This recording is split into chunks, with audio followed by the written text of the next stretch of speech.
എല്ലാവർക്കും നമസ്കാരം. കേൾക്കാമല്ലോ അല്ലേ? നിങ്ങളെല്ലാവരും എന്തിനാണ് കാത്തിരിക്കുന്നത് എനിക്കറിയാം. അപ്പോൾ ശ്രീകണ്ഠൻ സാറ് നമ്മുടെ SKN ഓൺ ദ വേ ആണ്, ഇവിടെ എത്തിയിട്ടുണ്ട്. അല്പസമയത്തിനകം നമുക്ക് ഇങ്ങോട്ട് വരും.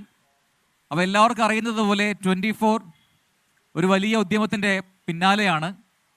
നമുക്കെല്ലാം അറിയുന്നത് പോലെ ശ്രീകണ്ഠൻ നായർ എന്ന മാധ്യമപ്രവർത്തകൻ മാധ്യമരംഗത്ത് 40 വർഷം പൂർത്തിയാക്കുകയാണ്.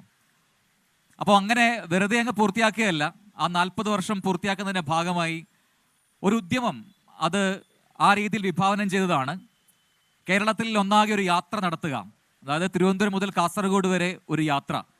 അത് വെറുമൊരു യാത്രയല്ല, നമുക്കെല്ലാം അറിയുന്നത് പോലെ നമ്മുടെ സമൂഹത്തെ ഇങ്ങനെ കാർന്ന് തിന്നുകൊണ്ടിരിക്കുന്ന ലഹരി എന്നൊരു വിപത്തുണ്ട്. ആ ലഹരിക്കെതിരെ പോരാടുക, ലഹരിക്കെതിരായ സന്ദേശം എല്ലായിടങ്ങളിലും എത്തിക്കുക. അത് മാത്രമല്ല, ഈ യാത്ര തുടക്കം കുറിക്കും തൊട്ട് മുൻപായി കേരളത്തിൻ്റെ മുഖ്യമന്ത്രി ശ്രീ പിണറായി വിജയനുമായി SKN നടത്തിയൊരു അഭിമുഖം ഉണ്ടായിരുന്നു. നിങ്ങൾ പലരും അത് കണ്ടു കാണും. ആ അഭിമുഖത്തിൽ ഈ യാത്രയെക്കുറിച്ചും നടത്താൻ പോകുന്ന കാര്യങ്ങളെക്കുറിച്ചൊക്കെ SKN പറഞ്ഞപ്പോൾ മുഖ്യമന്ത്രി പറഞ്ഞു, ഈ യാത്രയിൽ നിങ്ങൾ കണ്ടെത്തുന്ന കാര്യങ്ങൾ ഒരു റിപ്പോർട്ടായി ഞങ്ങൾക്ക് അയച്ചു തരിക, അല്ലെങ്കിൽ മുഖ്യമന്ത്രിക്ക് അത് ബോധ്യപ്പെടുത്തുക, മുഖ്യമന്ത്രിയിലേക്ക് തരിക എന്ന് പറഞ്ഞു. അതുകൊണ്ട് തന്നെ അത് ശിരസാ വഹിച്ചുകൊണ്ട് SKN പോകുന്ന വഴികളുടനീളം നമ്മൾ കണ്ടുമുട്ടുന്ന, നമ്മൾ പരിചയപ്പെടുന്ന ഒരുപാട് കുടുംബങ്ങൾ, ലഹരിയുടെ വിപത്ത് നേരിൽ അനുഭവിച്ച ഒരുപാട് അമ്മമാർ, അച്ഛന്മാർ, കുടുംബാംഗങ്ങൾ, സുഹൃത്തുക്കൾ, നാട്ടുകാർ, സ്കൂൾ വിദ്യാർത്ഥികൾ, അങ്ങനെ ഒരുപാട് പേരുടെ അനുഭവങ്ങളുണ്ട്. ഇതെല്ലാം ഒരു തെസിസ് പോലെ, ഒരു റെക്കോർഡ് പോലെ വളരെ മികച്ച രീതിയിൽ ഒരു റിപ്പോർട്ടാക്കി ഞങ്ങളത് കൊടുക്കാൻ പോവുകയാണ്. ഈ 20-ാം തീയതി, അതായത് ഈ വരുന്ന ഞായറാഴ്ചയാണ് ഇതിൻ്റെ മെഗാ സമാപനം നടക്കുന്നത്. അത് കോഴിക്കോട് കടപ്പുറത്ത് വെച്ചാണ്. നാളെ കണ്ണൂരുണ്ട്, അത് കഴിഞ്ഞ് 19-ാം തീയതി കാസർഗോഡ് ജില്ലയാണ്, അത് കഴിഞ്ഞ് 20-ാം തീയതി കോഴിക്കോട് കടപ്പുറത്ത് വെച്ച് ഒരു വലിയ പ്രഖ്യാപനത്തോടു കൂടി ഇതിന് സമാപനമാവുകയാണ് ഈ യാത്രയ്ക്ക്. അതിനുശേഷം പിന്നീട് ഒരു കോൺക്ലേവ് നടത്തി അവിടെ പ്രതിപക്ഷ നേതാവ് ഉൾപ്പെടെ പങ്കെടുക്കുന്ന ഒരു ചടങ്ങിൽ ഇത് സംസ്ഥാന സർക്കാരിന് സമർപ്പിക്കാം ഈ റെക്കോർഡെന്നാണ് നമ്മൾ ഉദ്ദേശിക്കുന്നത്. അപ്പോൾ അതിൻ്റെ ഭാഗമായിട്ടാണ് കണ്ണൂരിലെ ഈ പ്രയാണം. SKN 40 എന്ന പേരിലാണ് ഈ യാത്ര. അല്പസമയത്തിനകം ചെറുക്കുനിയിലേക്ക്, നിങ്ങളുടെ മുന്നിലേക്ക് SKN വരാൻ പോവുകയാണ്. പാനൂരിൽ നമുക്കൊരു പ്രോഗ്രാം ഉണ്ടായിരുന്നു, അവിടെ നിന്നാണ് നേരെ ചെറുക്കുനിയിലേക്ക് വരുന്നത്. ഇവിടെയാണ് ഇന്നത്തെ സമാപനം. നാളെ വീണ്ടും കണ്ണൂരിൽ നിന്ന് അങ്ങോട്ടേക്ക്, അതായത് വടക്കോട്ട് കാസർഗോഡ് ഭാഗത്തേക്ക് നമ്മൾ യാത്ര ഇങ്ങനെ നടന്നുകൊണ്ടിരിക്കുകയാണ്.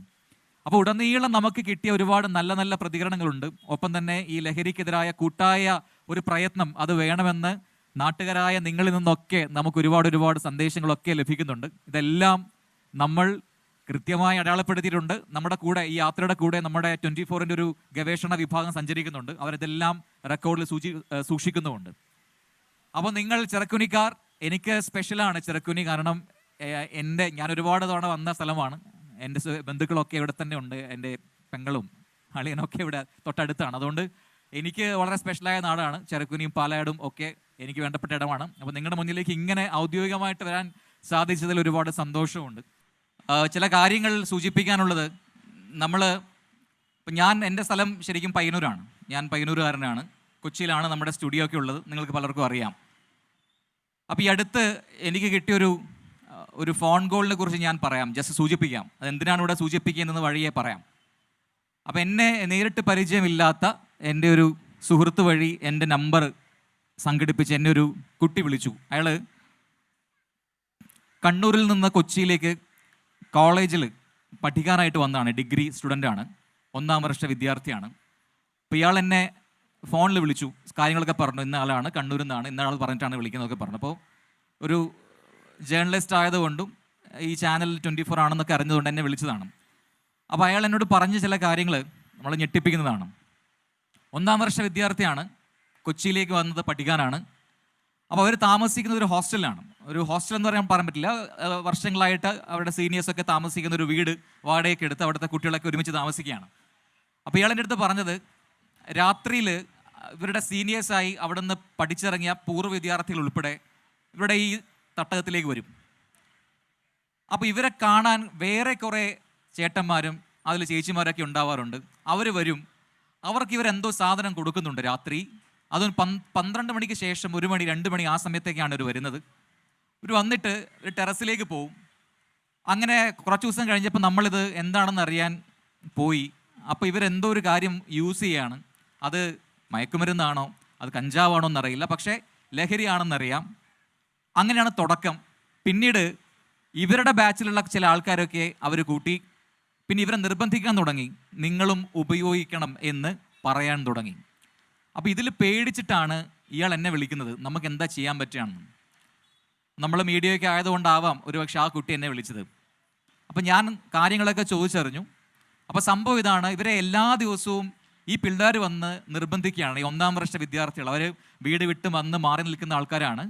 അപ്പോൾ ആ കുട്ടികളെ നിർബന്ധിക്കുകയാണ്, സമ്മർദ്ദം ചെലുത്തുകയാണ്. ഇത് ഉപയോഗിക്കാം, ഇത് അങ്ങനെയാണ് ഇങ്ങനെയാണ്, ഇതിന് വേറൊരു ലഹരിയാണ്, വേറൊരു സുഖമാണെന്നൊക്കെ പറഞ്ഞ് കുട്ടികളെ ഇതിന് വീഴ്ത്താനുള്ള ശ്രമമാണ്. അപ്പോൾ ഇത് കൊണ്ടു കൊടുക്കുന്ന ആൾക്കാർ പിന്നീട് അവിടുത്തെ നാട്ടുകാരൊക്കെ ഇടപെട്ടപ്പോൾ ആ ബിൽഡിങ്ങിലേക്ക് വരാതായി. അതിന് പകരം ചില കോഡ് ഭാഷകൾ ഉപയോഗിച്ചുകൊണ്ട് രാത്രി 12 മണിക്ക് 1 മണിക്കൊക്കെ ഇവർ മൊബൈലിൽ സന്ദേശങ്ങൾ കൈമാറും. അതനുസരിച്ച് തൊട്ടടുത്തുള്ള ജംഗ്ഷനിലേക്ക് കുട്ടികൾ പോവും, ഈ സാധനം അവിടെ നിന്ന് വാങ്ങിയിട്ട് വരും. പിന്നീട് കുറേ മണിക്കൂറുകൾക്ക് ശേഷം വീണ്ടും പോവും, കാശ് കൊടുക്കും, പകരം പൈസയായിട്ട് കാശ് കൊടുക്കും, എന്നിട്ട് തിരിച്ചു പോകും. ഇത് കുറേ ദിവസങ്ങളായി തുടരുന്നു. ശല്യമാണ്, നമുക്ക് ഉറങ്ങാനോ പഠിക്കാനോ ഒന്നും പറ്റുന്നില്ല എന്ന് പറഞ്ഞാണ് ഈ കുട്ടി വിളിക്കുന്നത്. അപ്പം ഞാൻ ആ കാര്യങ്ങളൊക്കെ ചോദിച്ചതിന് ശേഷം നമുക്കവിടെ ഡാൻസ് ഓഫ് ടീമുണ്ട്, നമുക്കറിയുന്ന നമ്മുടെ റിപ്പോർട്ടർമാർക്കൊക്കെ പരിചയമുള്ള ടീമുണ്ട്. അവരുമായിട്ട് സംസാരിച്ചു, ഈ കാര്യങ്ങളെല്ലാം പറഞ്ഞു. ഈ കുട്ടിയെ പ്രൊട്ടക്റ്റ് ചെയ്തുകൊണ്ട്, കാരണം ഈ കുട്ടിയാണ് ഇതൊക്കെ വെളിപ്പെടുത്തുന്നത്, അവരെ വളരെ ഭംഗിയായിട്ട് ഈ കാര്യങ്ങൾ കൈകാര്യം ചെയ്യുകയും ആ കുട്ടികൾക്ക് പിന്നാലെ പോവുകയും ആ കുട്ടികൾക്ക് ഇത് വിതരണം ചെയ്യുന്ന ആൾക്കാരെ കണ്ടെത്തുകയും ചെയ്തു. അങ്ങനെ ആ ശൃംഖല ഇങ്ങനെ മുന്നോട്ട് പോകുമ്പോഴാണ് ഇത് വലിയ മാഫിയയുടെ ഒരു ഭാഗമാണെന്ന് ഈ ഡാൻസ് ഓഫ് ടീമിനും പോലീസിനും ഒക്കെ മനസ്സിൽ വന്നത്. അതിൻ്റെ പിന്നാലുള്ള അന്വേഷണത്തിലാണ്, അതിനിടയിൽ പിടിച്ച ഓരോ കണ്ണികളെക്കുറിച്ചും അവരിങ്ങനെ ഓരോ ദിവസവും റിപ്പോർട്ടുകൾ തന്നുകൊണ്ടിരിക്കുകയാണ്. ഒരു വലിയ ടീം ഇതിന് പിന്നിലുണ്ട്. പല ജില്ലകളിൽ നിന്ന് വന്ന ആൾക്കാർ കുട്ടികളെയാണ് ലക്ഷ്യം വെക്കുന്നത് എന്നാണ് നമുക്കിതിൽ മനസ്സിലാക്കിയത്. അതാണ് ഇവിടെ എടുത്തു പറയാൻ കാരണം. കുട്ടികളെയാണ് ഈ ലഹരി മാഫിയ സംഘം പ്രധാനമായും ലക്ഷ്യം വെക്കുന്നത്. അവരെ വീഴ്ത്താൻ എളുപ്പമാണ്, ഈ കണ്ണിയിലേക്ക് വീഴ്ത്താൻ എളുപ്പമാണ്. അതുകൊണ്ട് ജാഗരൂകരാകേണ്ടത് രക്ഷിതാക്കളാണ്, അവരെ പഠിപ്പിക്കുന്ന അധ്യാപകരാണ്, കുടുംബാംഗങ്ങളാണ് എന്നൊരു ഓർമ്മപ്പെടുത്തലാണ് ഈ സംഭവം സൂചിപ്പിക്കുന്നത്. എല്ലായിടങ്ങളിലും ഇതുണ്ട്, ഇന്ന ഇടങ്ങളിൽ നിന്നില്ല, എല്ലാ നഗരപ്രദേശങ്ങളിൽ മാത്രമല്ല ഗ്രാമപ്രദേശങ്ങളിലടക്കം ഇതുണ്ട് എന്ന് നമുക്കറിയാം, നമുക്കെല്ലാം അറിയുന്നതാണ്. ഇതിനെ പൊട്ടിക്കുക, ഇതിനെ ഒഴിവാക്കുക ചെയ്യണമെങ്കിൽ നമ്മളെല്ലാവരും ഓരോരുത്തരും വിചാരിക്കണം, നമ്മുടെ മക്കളാണ് പോകുന്നത്, നമ്മുടെ മക്കളാണ് പോയി പഠിക്കുന്നത്, അവരെയാണ് ലക്ഷ്യം വെക്കുന്നത്. അവർക്കിത് തുറന്നു പറയാനുള്ള ഒരു ധൈര്യം കൊടുക്കുകയാണ് നമ്മൾ ആദ്യം വേണ്ടത്. ഒരുപക്ഷെ ആ കുട്ടി എന്നെ വിളിക്കാൻ കാരണം എനിക്കിത് ഡീൽ ചെയ്യാൻ പറ്റും എന്ന രീതിയിൽ ഒരു പോലീസിനോടോ ഒക്കെ കൃത്യമായി പറയാൻ പറ്റുമോ എന്ന് കരുതിയിട്ടാവണം, അല്ലെങ്കിൽ റിപ്പോർട്ട് ചെയ്യാൻ പറ്റും എന്ന് കരുതിയിട്ടാവണം. ഇത് ശരിക്കും ആ കുട്ടികൾ വീട്ടിൽ വന്ന് പറയേണ്ട ഒരു സാഹചര്യം ഉണ്ടാക്കണം. അങ്ങനെ ഒരു ബന്ധം കുടുംബങ്ങളിൽ ഉണ്ടാകണമെന്നാണ് ഇതൊക്കെ സൂചിപ്പിക്കുന്നത്. ഇപ്പോൾ തലശ്ശേരിയിൽ നമ്മൾ കഴിഞ്ഞ ദിവസം ഇന്ന് രാവിലെ ടൗൺ പ്രദേശങ്ങളൊക്കെ പോയപ്പോൾ അവിടെ ആ കടൽപ്പാലത്തിൻ്റെ ഭാഗങ്ങൾ, അവിടേക്ക് ലഹരി കേന്ദ്രങ്ങളാണെന്ന് അവിടുത്തെ നാട്ടുകാരും പ്രദേശവാസികളൊക്കെ പറഞ്ഞു. അങ്ങനെ ആ ഭാഗങ്ങളൊക്കെ നമ്മൾ പോയി, അവിടെ കണ്ടു ചില ഈ പറയുന്ന മത്സ്യ മാർക്കറ്റിനോട് ചേർന്ന് കിടക്കുന്ന ഒരു ബിൽഡിങ്ങും, പൊട്ടിപ്പൊളിഞ്ഞ ബിൽഡിംഗ്, അതിനകത്ത് നമ്മൾ കാണാൻ കഴിഞ്ഞ കുറേ കാര്യങ്ങളുണ്ട്. സിറിഞ്ചുകളും അവിടെ ഉപയോഗിച്ച് വെച്ചിരിക്കുന്ന സിറിഞ്ചുകൾ, അതുപോലെ ഈ ലഹരിയുടെ കടലാസുകൾ, പേപ്പറുകൾ, അതൊക്കെ കണ്ടു അവിടെ. അപ്പോൾ അത്തരം കേന്ദ്രങ്ങളിലേക്ക് പോകേണ്ടത് നാട്ടുകാർ കൂടിയാണ്. നമ്മൾ ഇടിച്ച് പൊളിക്കണം. ഈ SKN പറയുന്നത് പോലെ അവസാന MDMA കാരനും ഇവിടുന്ന് പോകുന്നത് വരെ, അല്ലെങ്കിൽ നാട് കടത്തുന്നവരെ ഇതിന് പിന്നാലെ ഒരു വലിയ യുദ്ധം പ്രഖ്യാപിച്ചുകൊണ്ട് നമ്മൾ ഓരോരുത്തരും ഉണ്ടാവണമെന്നാണ് ഈ ഓരോ സംഭവങ്ങളും സൂചിപ്പിക്കുന്നത്. ലഹരി ഉപയോഗിച്ച് കഴിഞ്ഞാൽ സംഭവിക്കുന്നത് എന്താണ് ഒരൊറ്റ കാര്യം പറയാം. ഇപ്പം നിങ്ങളുടെ ഇവിടെ കൂടി നിൽക്കുന്ന എല്ലാവരും, അതിപ്പോൾ ഏത് പ്രായത്തിലുള്ള ആൾക്കാരാണെങ്കിലും, ഒറ്റ നിമിഷം എൻ്റെ ഒരു റിക്വസ്റ്റാണ്, നമ്മുടെ അമ്മമാരുടെ മുഖം ഒന്ന് മനസ്സിൽ കൊണ്ടുവന്നേ. നിങ്ങളെല്ലാവരും, ആരായാലും ഏത് പ്രായത്തിലുള്ളവർക്കും എല്ലാവർക്കും അമ്മയുണ്ടല്ലോ, അമ്മയുടെ മുഖം ഒന്ന് മനസ്സിൽ കൊണ്ടുവരാം. നമുക്കൊന്ന് നുള്ളിപ്പോലും വേദനിപ്പിക്കാൻ പറ്റില്ല അമ്മമാരെ, അല്ലേ? അങ്ങനെയുള്ള അമ്മമാരെ നിഷ്കരുണം കൊന്നു തള്ളുന്ന മക്കളുണ്ട് നമ്മുടെ നാട്ടിൽ, അല്ലേ?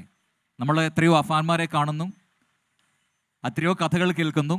അമ്മയെ ചുറ്റിയേക്കടിച്ച് കൊലപ്പെടുത്തുന്ന, തലക്കടിച്ച് കൊലപ്പെടുത്തുന്ന മക്കളെ കാണുന്നു. മുന്നിലുള്ളത് പെങ്ങളാണെന്ന് മനസ്സിലാക്കാതെ മോശമായി പെരുമാറുന്ന സഹോദരങ്ങളുണ്ട് നമ്മുടെ സമൂഹത്തിൽ.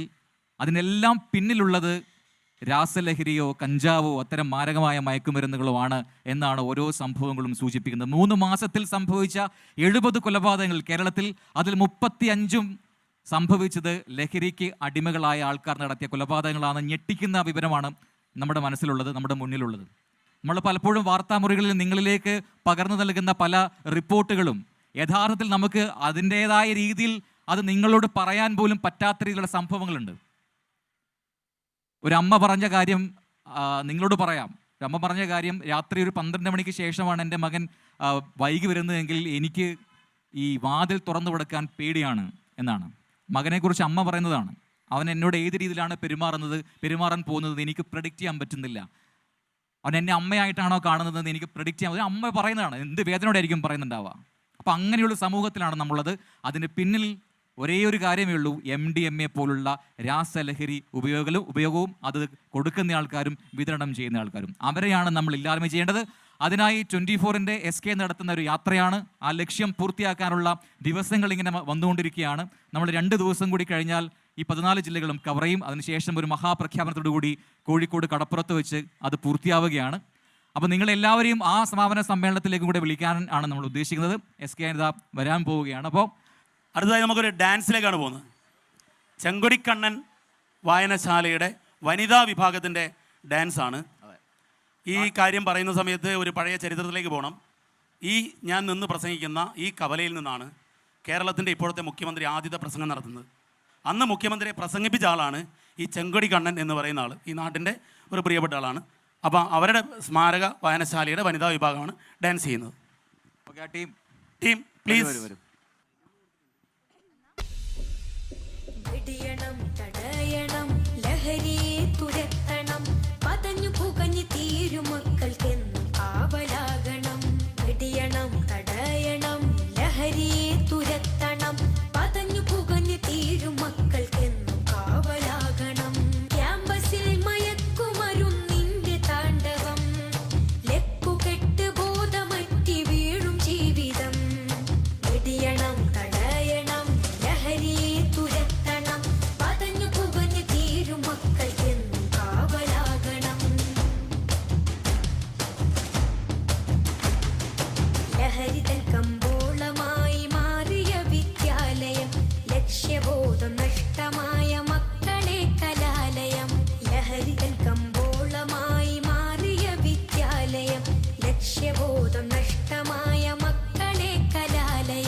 സമരമാണ് ജീവിതം, നാലുകാലിൽ വീണിയഞ്ഞ് തീർത്തിടല്ലേ ജീവിതം. നാഥനേകിയുള്ള ധർമ്മ സമരമാണ് ജീവിതം, നാലുകാലിൽ വീണിയഞ്ഞ് തീർത്തിടല്ലേ ജീവിതം. ഒരുങ്ങണം ഇറങ്ങണം, ഒരുങ്ങണം ഇറങ്ങണം, ഓമന മക്കൾക്കു കാവലായി മാറണം. ലഹരിയാൽ പതഞ്ഞ ചഷകങ്ങൾ തച്ചുടക്കണം, ലക്ഷ്യബോധമേകി മക്കൾക്കെന്നും വഴി കാട്ടണം, ലക്ഷ്യബോധമേകി മക്കൾക്കെന്നും വഴി കാട്ടണം. ഉറക്കം നടിക്കല്ലേ, ഇനിയും വൈകിടല്ലേ, ഉറക്കം നടിക്കല്ലേ, ഇനിയും വൈകിടല്ലേ. തുരത്തണം തുരത്തണം തുരത്തണം, വെടിയണം തടയണം, ലഹരിയെ തുരത്തണം. പതഞ്ഞു പുകഞ്ഞു തീരും മക്കൾക്കെന്നും കാവലാകണം, വെടിയണം തടയണം, ലഹരിയെ തുരത്തണം. പതഞ്ഞു പുകഞ്ഞു തീരും മക്കൾക്കെന്നും കാവലാകണം. ക്യാമ്പസിൽ മയക്കുമരുന്നിന്റെ താണ്ഡവം, ലക്കുകെട്ട് ബോധമറ്റി വീഴും ജീവിതം. വെടിയണം തടയണം, ലഹരിയെ തുരത്തണം. പതഞ്ഞു പുകഞ്ഞു തീരും മക്കൾക്കെന്നും കാവലാകണം. ചെങ്കൊടിക്കണ്ണൻ സ്മാരക വായനശാല അതിൻ്റെ വനിതാ വേദി അവതരിപ്പിച്ച പെർഫോമൻസ് ആണ്. ലഹരിക്കെതിരെയുള്ള ഒരു നൃത്താവിഷ്കാരമാണ് അതെ അല്ലേ? അതെ. അപ്പോൾ എല്ലാവരും ഒരു കൈയടി കൊടുക്കുക. ലഹരിക്കെതിരായ ഡാൻസിന് എല്ലാവരും കൈയടി. അപ്പോൾ നിങ്ങൾ കാത്തിരിക്കുന്നത് ആരെയാണെന്ന് ഞാൻ നേരത്തെ പറഞ്ഞു. SKN എത്തിയിട്ടുണ്ട്. അപ്പോൾ നമ്മൾക്ക് നിങ്ങൾ ഓക്കെ ആണെങ്കിൽ വിളിക്കാം. റെഡിയാണോ? എല്ലാവരും ഒന്ന് ഒരു ഒച്ചയാക്കിയൊക്കെ. Yes. SKN എത്തുകയാണ്. ലഹരിക്കെതിരായ SKN എത്തിക്കഴിഞ്ഞു. SKN എൻ്റെ നാട്ടിലേക്ക് സ്വാഗതം. പ്രിയമുള്ളവരെ, നമ്മൾ വലിയൊരു യാത്രയുടെ ഭാഗമായിട്ടാണ് ഇവിടെ എത്തിയിരിക്കുന്നത്. നിങ്ങളെയൊക്കെ കാണാൻ പറ്റിയതിൽ വളരെ സന്തോഷം. ശബ്ദമൊക്കെ പീസായിപ്പോയി. കാര്യം കുറേ ദിവസമായി തലസ്ഥാന നഗരിയിൽ നിന്ന് യാത്ര തുടങ്ങിയിട്ട്. അപ്പോൾ ഈ വൈകുന്നേരത്ത് നിങ്ങളെയൊക്കെ വളരെ പ്രധാനപ്പെട്ട ഒരു വിവരം ധരിപ്പിക്കാനും ഒരുപക്ഷെ നമ്മുടെ നാട്ടിലുള്ള ഏറ്റവും വലിയൊരു നമ്മൾ നേരിടുന്ന ഗുരുതരമായ ഒരു പ്രശ്നം നിങ്ങളുടെ ശ്രദ്ധയിൽപ്പെടുത്താനും വേണ്ടിയാണ് ഞാനിപ്പം ശ്രമിക്കുന്നത്. ഞങ്ങളൊരു 30 ദിവസം നീണ്ടുപോകുന്ന നമ്മുടെ 14 ജില്ലകളും കടന്നു പോകുന്ന ഒരു പരിപാടിയാണിത്. ഇപ്പോൾ നാളെ കണ്ണൂർ ജില്ലയിലെ പര്യടനം അവസാനിക്കും. അത് കഴിഞ്ഞ് നമ്മൾ കാസർഗോഡ് കയറും. അത് കഴിഞ്ഞ് ഈ ഞായറാഴ്ച കോഴിക്കോട് കടപ്പുറത്ത് 1,00,000 ആളുകൾ പങ്കെടുക്കുന്ന ഒരു വലിയൊരു ജനകീയ റാലിയോടെ നമ്മൾ ഈ പരിപാടി അവസാനിപ്പിക്കും. എന്താണ് ഇങ്ങനെയൊരു കലാപരിപാടിക്ക് നമ്മളെ പ്രേരിപ്പിച്ചത് എന്ന് നിങ്ങളിൽ ചിലരെങ്കിലും ആലോചിക്കുന്നുണ്ടാവും. നിങ്ങൾക്ക് അറിയുന്ന പോലെ AC മുറിയിലിരുന്ന് വാർത്ത വായിക്കുന്ന പോലെ അത്ര സുഖപ്രദമല്ല ഈ 39-40 ഡിഗ്രി ചൂടിൽ ഇങ്ങനെ യാത്ര ചെയ്യുക എന്ന് പറയുന്നത്. അത്യാവശ്യം ഷേപ്പൊക്കെ മാറി തുടങ്ങി. പിന്നെ നമ്മൾ നിങ്ങൾക്കറിയുന്ന പോലെ അത്യാവശ്യം പെയിൻ്റൊക്കെ അടിച്ചാണല്ലോ നമ്മൾ ക്യാമറയുടെ മുന്നിൽ നിൽക്കുന്നത്. പെയിൻ്റൊക്കെ ഇളവും. എന്നാലും ഇതൊരു മാധ്യമ ജീവിതത്തിലെ ഒരു അവതാര ലക്ഷ്യമായിട്ട് എനിക്കിപ്പോൾ തോന്നുകയാണ്. നിങ്ങൾക്കറിയുന്ന പോലെ ഇങ്ങനെ ഒരു പരിപാടി ഞാൻ ഏറ്റെടുത്തത് എൻ്റെ കരിയറിലൊരു 40 കൊല്ലം ഞാൻ കടന്നപ്പോഴാണ്. നിങ്ങളിൽ കുറച്ച് പേർക്കെങ്കിലുമൊക്കെ അറിയാം ഞാൻ എവിടെ നിന്നാണ് തുടങ്ങിയതെന്നൊക്കെ. ഞാനൊരു തൃശ്ശൂരിലെ ഒരു കോളേജിൽ മാഷായിരുന്നു. അത് കഴിഞ്ഞ് ഞാൻ കുറേ കാലം കേരളത്തിലെ വിവിധ റേഡിയോ നിലയങ്ങളിൽ ജോലി ചെയ്തു. അത് കഴിഞ്ഞ് ഞാൻ കുറച്ച് കാലം ഏഷ്യാനെറ്റിൽ പോയി. പിന്നീട് മഴവിൽ മനോരമ ലോഞ്ച് ചെയ്തപ്പോൾ അവരുടെ കൂടെ പോയി. പിന്നെ കുറച്ച് കാലം പുറത്തുനിന്ന് സൂര്യ ടെലിവിഷൻ സഹായിച്ചു. അത് കഴിഞ്ഞാണ് നമ്മൾ ഫ്ലവേഴ്സ് ലോഞ്ച് ചെയ്യുന്നത്. അന്ന് ആളുകളൊക്കെ ചോദിച്ചു, കേരളത്തിൽ ഇത്രയധികം TV ചാനൽ, നിങ്ങൾക്കറിയുന്ന പോലെ ഒരു 30 TV ചാനലുകൾ ഇപ്പോൾ കേരളത്തിലുണ്ട്, പിന്നെ അതിന് കൂടെ എന്തിനാണ് ഒരു ചാനലും കൂടി എന്ന് ആളിൽ ചോദിച്ചു. പക്ഷേ ഫ്ലവേഴ്സ് സംപ്രേഷണം ആരംഭിച്ചപ്പോൾ അതിൻ്റെ വൈവിധ്യമൊക്കെ കണ്ടിട്ട് ആളുകൾ വളരെ കൊള്ളാം, രസമുണ്ട് എന്ന് പറഞ്ഞു. അങ്ങനെ കുറച്ച് കാലം കഴിഞ്ഞു നമ്മൾ വിനോദ പരിപാടികളൊക്കെ കൊണ്ട് പ്രേക്ഷകരുമായിട്ട് ഒരു ചങ്ങാത്തം സ്ഥാപിച്ച് മുന്നോട്ട് പോകുമ്പോൾ നമ്മൾ അതിൻ്റെ മടിത്തട്ടിലൊരു വാർത്താ ചാനൽ നമ്മൾ തുടങ്ങി. ഒരു വാർത്താ ചാനൽ സംപ്രേഷണം ആരംഭിക്കുമ്പോൾ നിങ്ങൾക്കറിയാം, സാധാരണ ഒരു വിനോദ ചാനൽ പോലെയല്ല ഒരു വാർത്താ ചാനൽ എന്ന് പറയുന്നത്. വാർത്താ ചാനലിൻ്റെ ഏറ്റവും വലിയൊരു പ്രത്യേകത എന്ന് പറഞ്ഞാൽ ജനങ്ങളുമായിട്ട് കുറച്ചുകൂടെ നേരിട്ട് സംവദിക്കുന്ന ഒരു രീതിയാണ് വാർത്താ ചാനലുള്ളത്. മാത്രമല്ല, നമ്മളൊരു ന്യൂസ് ചാനൽ കൊണ്ടുവന്നപ്പോൾ പ്രേക്ഷകനും പ്രക്ഷേപകനും ഒന്നാകണം എന്ന് ഞങ്ങൾക്ക് നിർബന്ധമുണ്ടായിരുന്നു. നിങ്ങൾക്കറിയാം, ലോകത്തൊരു വാർത്താ ചാനലും ചെയ്യാൻ ധൈര്യപ്പെടാത്ത ഒരു കാര്യം നമുക്ക് ചെയ്യാൻ പറ്റി. നമ്മൾ എറണാകുളത്ത് പ്രേക്ഷകരുടെ ഒരു സംസ്ഥാന സമ്മേളനം നടത്തി. നിങ്ങളിൽ കുറച്ച് പേരെങ്കിലും അറിയാം, സാധാരണഗതിയിൽ ഒരു സംസ്ഥാന സമ്മേളനം എന്നൊക്കെ പറഞ്ഞാൽ രാഷ്ട്രീയ കക്ഷികളൊക്കെ നടത്തുന്ന ഒരു സംഭവമാണ്. അപ്പോൾ എറണാകുളം പോലെ ഒരു നഗരത്തിൽ ഒരു 10-200 പേരെ ആളെ കൂട്ടുക എന്ന് പറഞ്ഞാൽ വലിയ പാടാണ്. നമ്മളൊരു 500 രൂപ അങ്ങോട്ട് കയ്യിലോട്ട് കൊടുത്തിട്ട് ഒരു സമ്മേളനത്തിൽ വരണമെന്ന് പറഞ്ഞാലും മെനക്കെട്ട പണിയാന്ന് ആൾക്കാർ വീട്ടിലിരിക്കും. അവിടെ ഏതാണ്ട് 7000-ഓളം ആളുകൾ പങ്കെടുത്ത ഒരു സംസ്ഥാന സമ്മേളനം. അവർ സ്വന്തം പോക്കറ്റിൽ നിന്ന് പൈസ ചിലവാക്കിയാണ് അവർ ഈ സംസ്ഥാന സമ്മേളനത്തിന് വന്നത്. പിന്നെ നമ്മൾ കുറേ ജില്ലാ സമ്മേളനങ്ങൾ നടത്തി. അത് കഴിഞ്ഞപ്പോൾ എനിക്ക് തോന്നിയത്, ഈ ആളുകളെയൊക്കെ വിളിച്ചോരോ ജില്ലയിലേക്കും സംസ്ഥാനത്തേക്കും കൊണ്ടുവരുന്നതിനേക്കാളും നമ്മൾ അവരുടെ വീട് തേടി അങ്ങോട്ട് ചെന്നാലോ, അങ്ങനെ ഒരു യാത്ര കൂടിയാണ് ഇത് എന്ന് നിങ്ങൾ മനസ്സിലാക്കുക. നമ്മൾ എപ്പോഴും AC റൂമിലിരുന്ന് നമ്മൾ വാർത്ത വായിക്കുമ്പോൾ നിങ്ങൾക്കറിയുന്നത് പോലെ ഇത് കുറച്ച് യാന്ത്രികമായി ആളുകൾ ചെയ്തുകൊണ്ടിരുന്നൊരു പണിയാണ്. ഇപ്പോൾ BBC അല്ലെങ്കിൽ ഓസ്ട്രേലിയൻ ടെലിവിഷൻ ബ്രോഡ്കാസ്റ്റിംഗ് കോർപ്പറേഷനോ ഒക്കെ ചെയ്യുന്നത് പോലെ ഒരു ക്യാമറയുടെ മുന്നിൽ ഒരു ടെലിപ്രോംപ്റ്റർ എന്ന് പറയുന്ന ഒരു സാധനമുണ്ട്. അതിനകത്ത് വാർത്തകൾ ഇങ്ങനെ എഴുതി വരും. അത് നോക്കി യാതൊരു വികാരവും ഇല്ലാതെ വായിച്ചുകൊണ്ടിരിക്കുന്ന ഒരു ടെലിവിഷൻ രീതിയായിരുന്നു.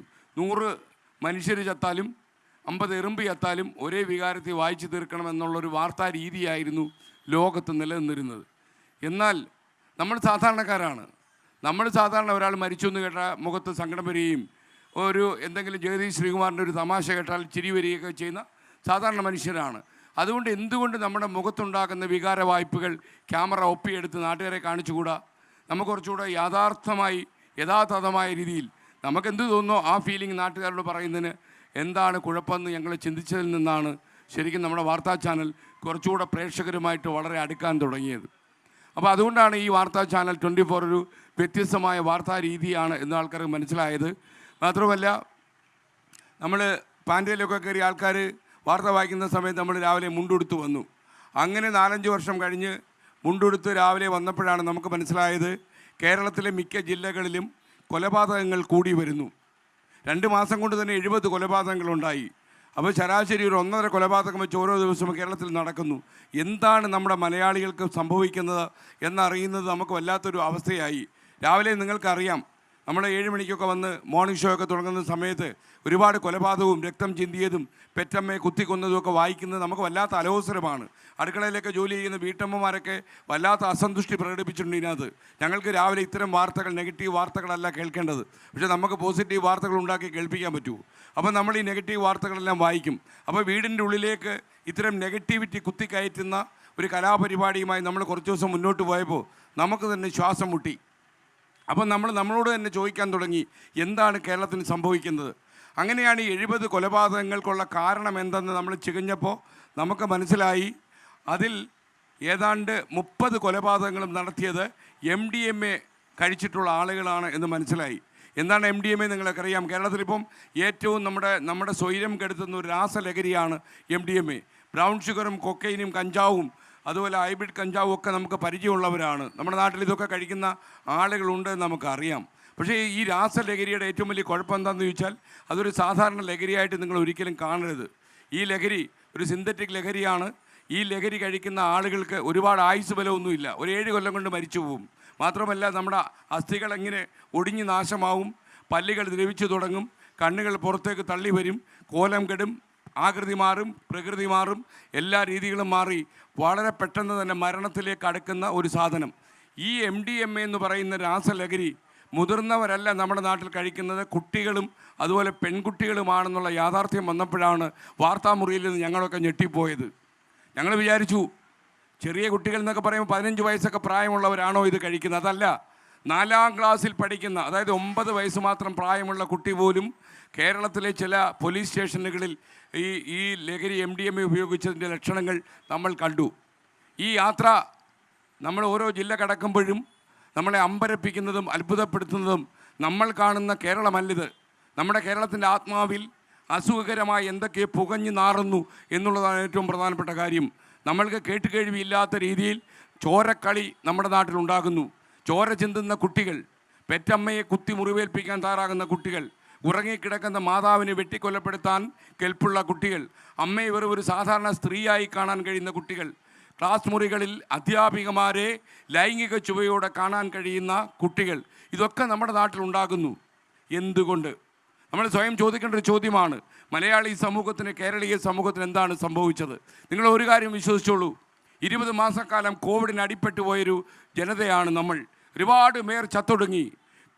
കൊറോണ എന്ന് പറയുന്ന ചെറിയൊരു കൃമികീടം നമ്മുടെ നാട്ടിലേക്ക് വന്നപ്പോൾ നിങ്ങൾക്കറിയാം, തൃശ്ശൂരിൽ ചൈനയിലേക്ക് പഠിക്കാൻ പോയൊരു വിദ്യാർത്ഥിനി മടങ്ങി വന്നപ്പോൾ അവളുടെ ശരീരത്തിൽ കൊറോണ വൈറസ് ഉണ്ടായിരുന്നു. എന്നാൽ അതൊരു ഒറ്റപ്പെട്ട സംഭവമായി നമ്മൾ കണ്ടു. പക്ഷേ ആ കൊറോണ പെട്ടെന്ന് നമ്മുടെ സമാധാനം കെടുത്തി കളഞ്ഞു. 100 കണക്കിന് മനുഷ്യരാണ് മരിച്ചു വീണത്.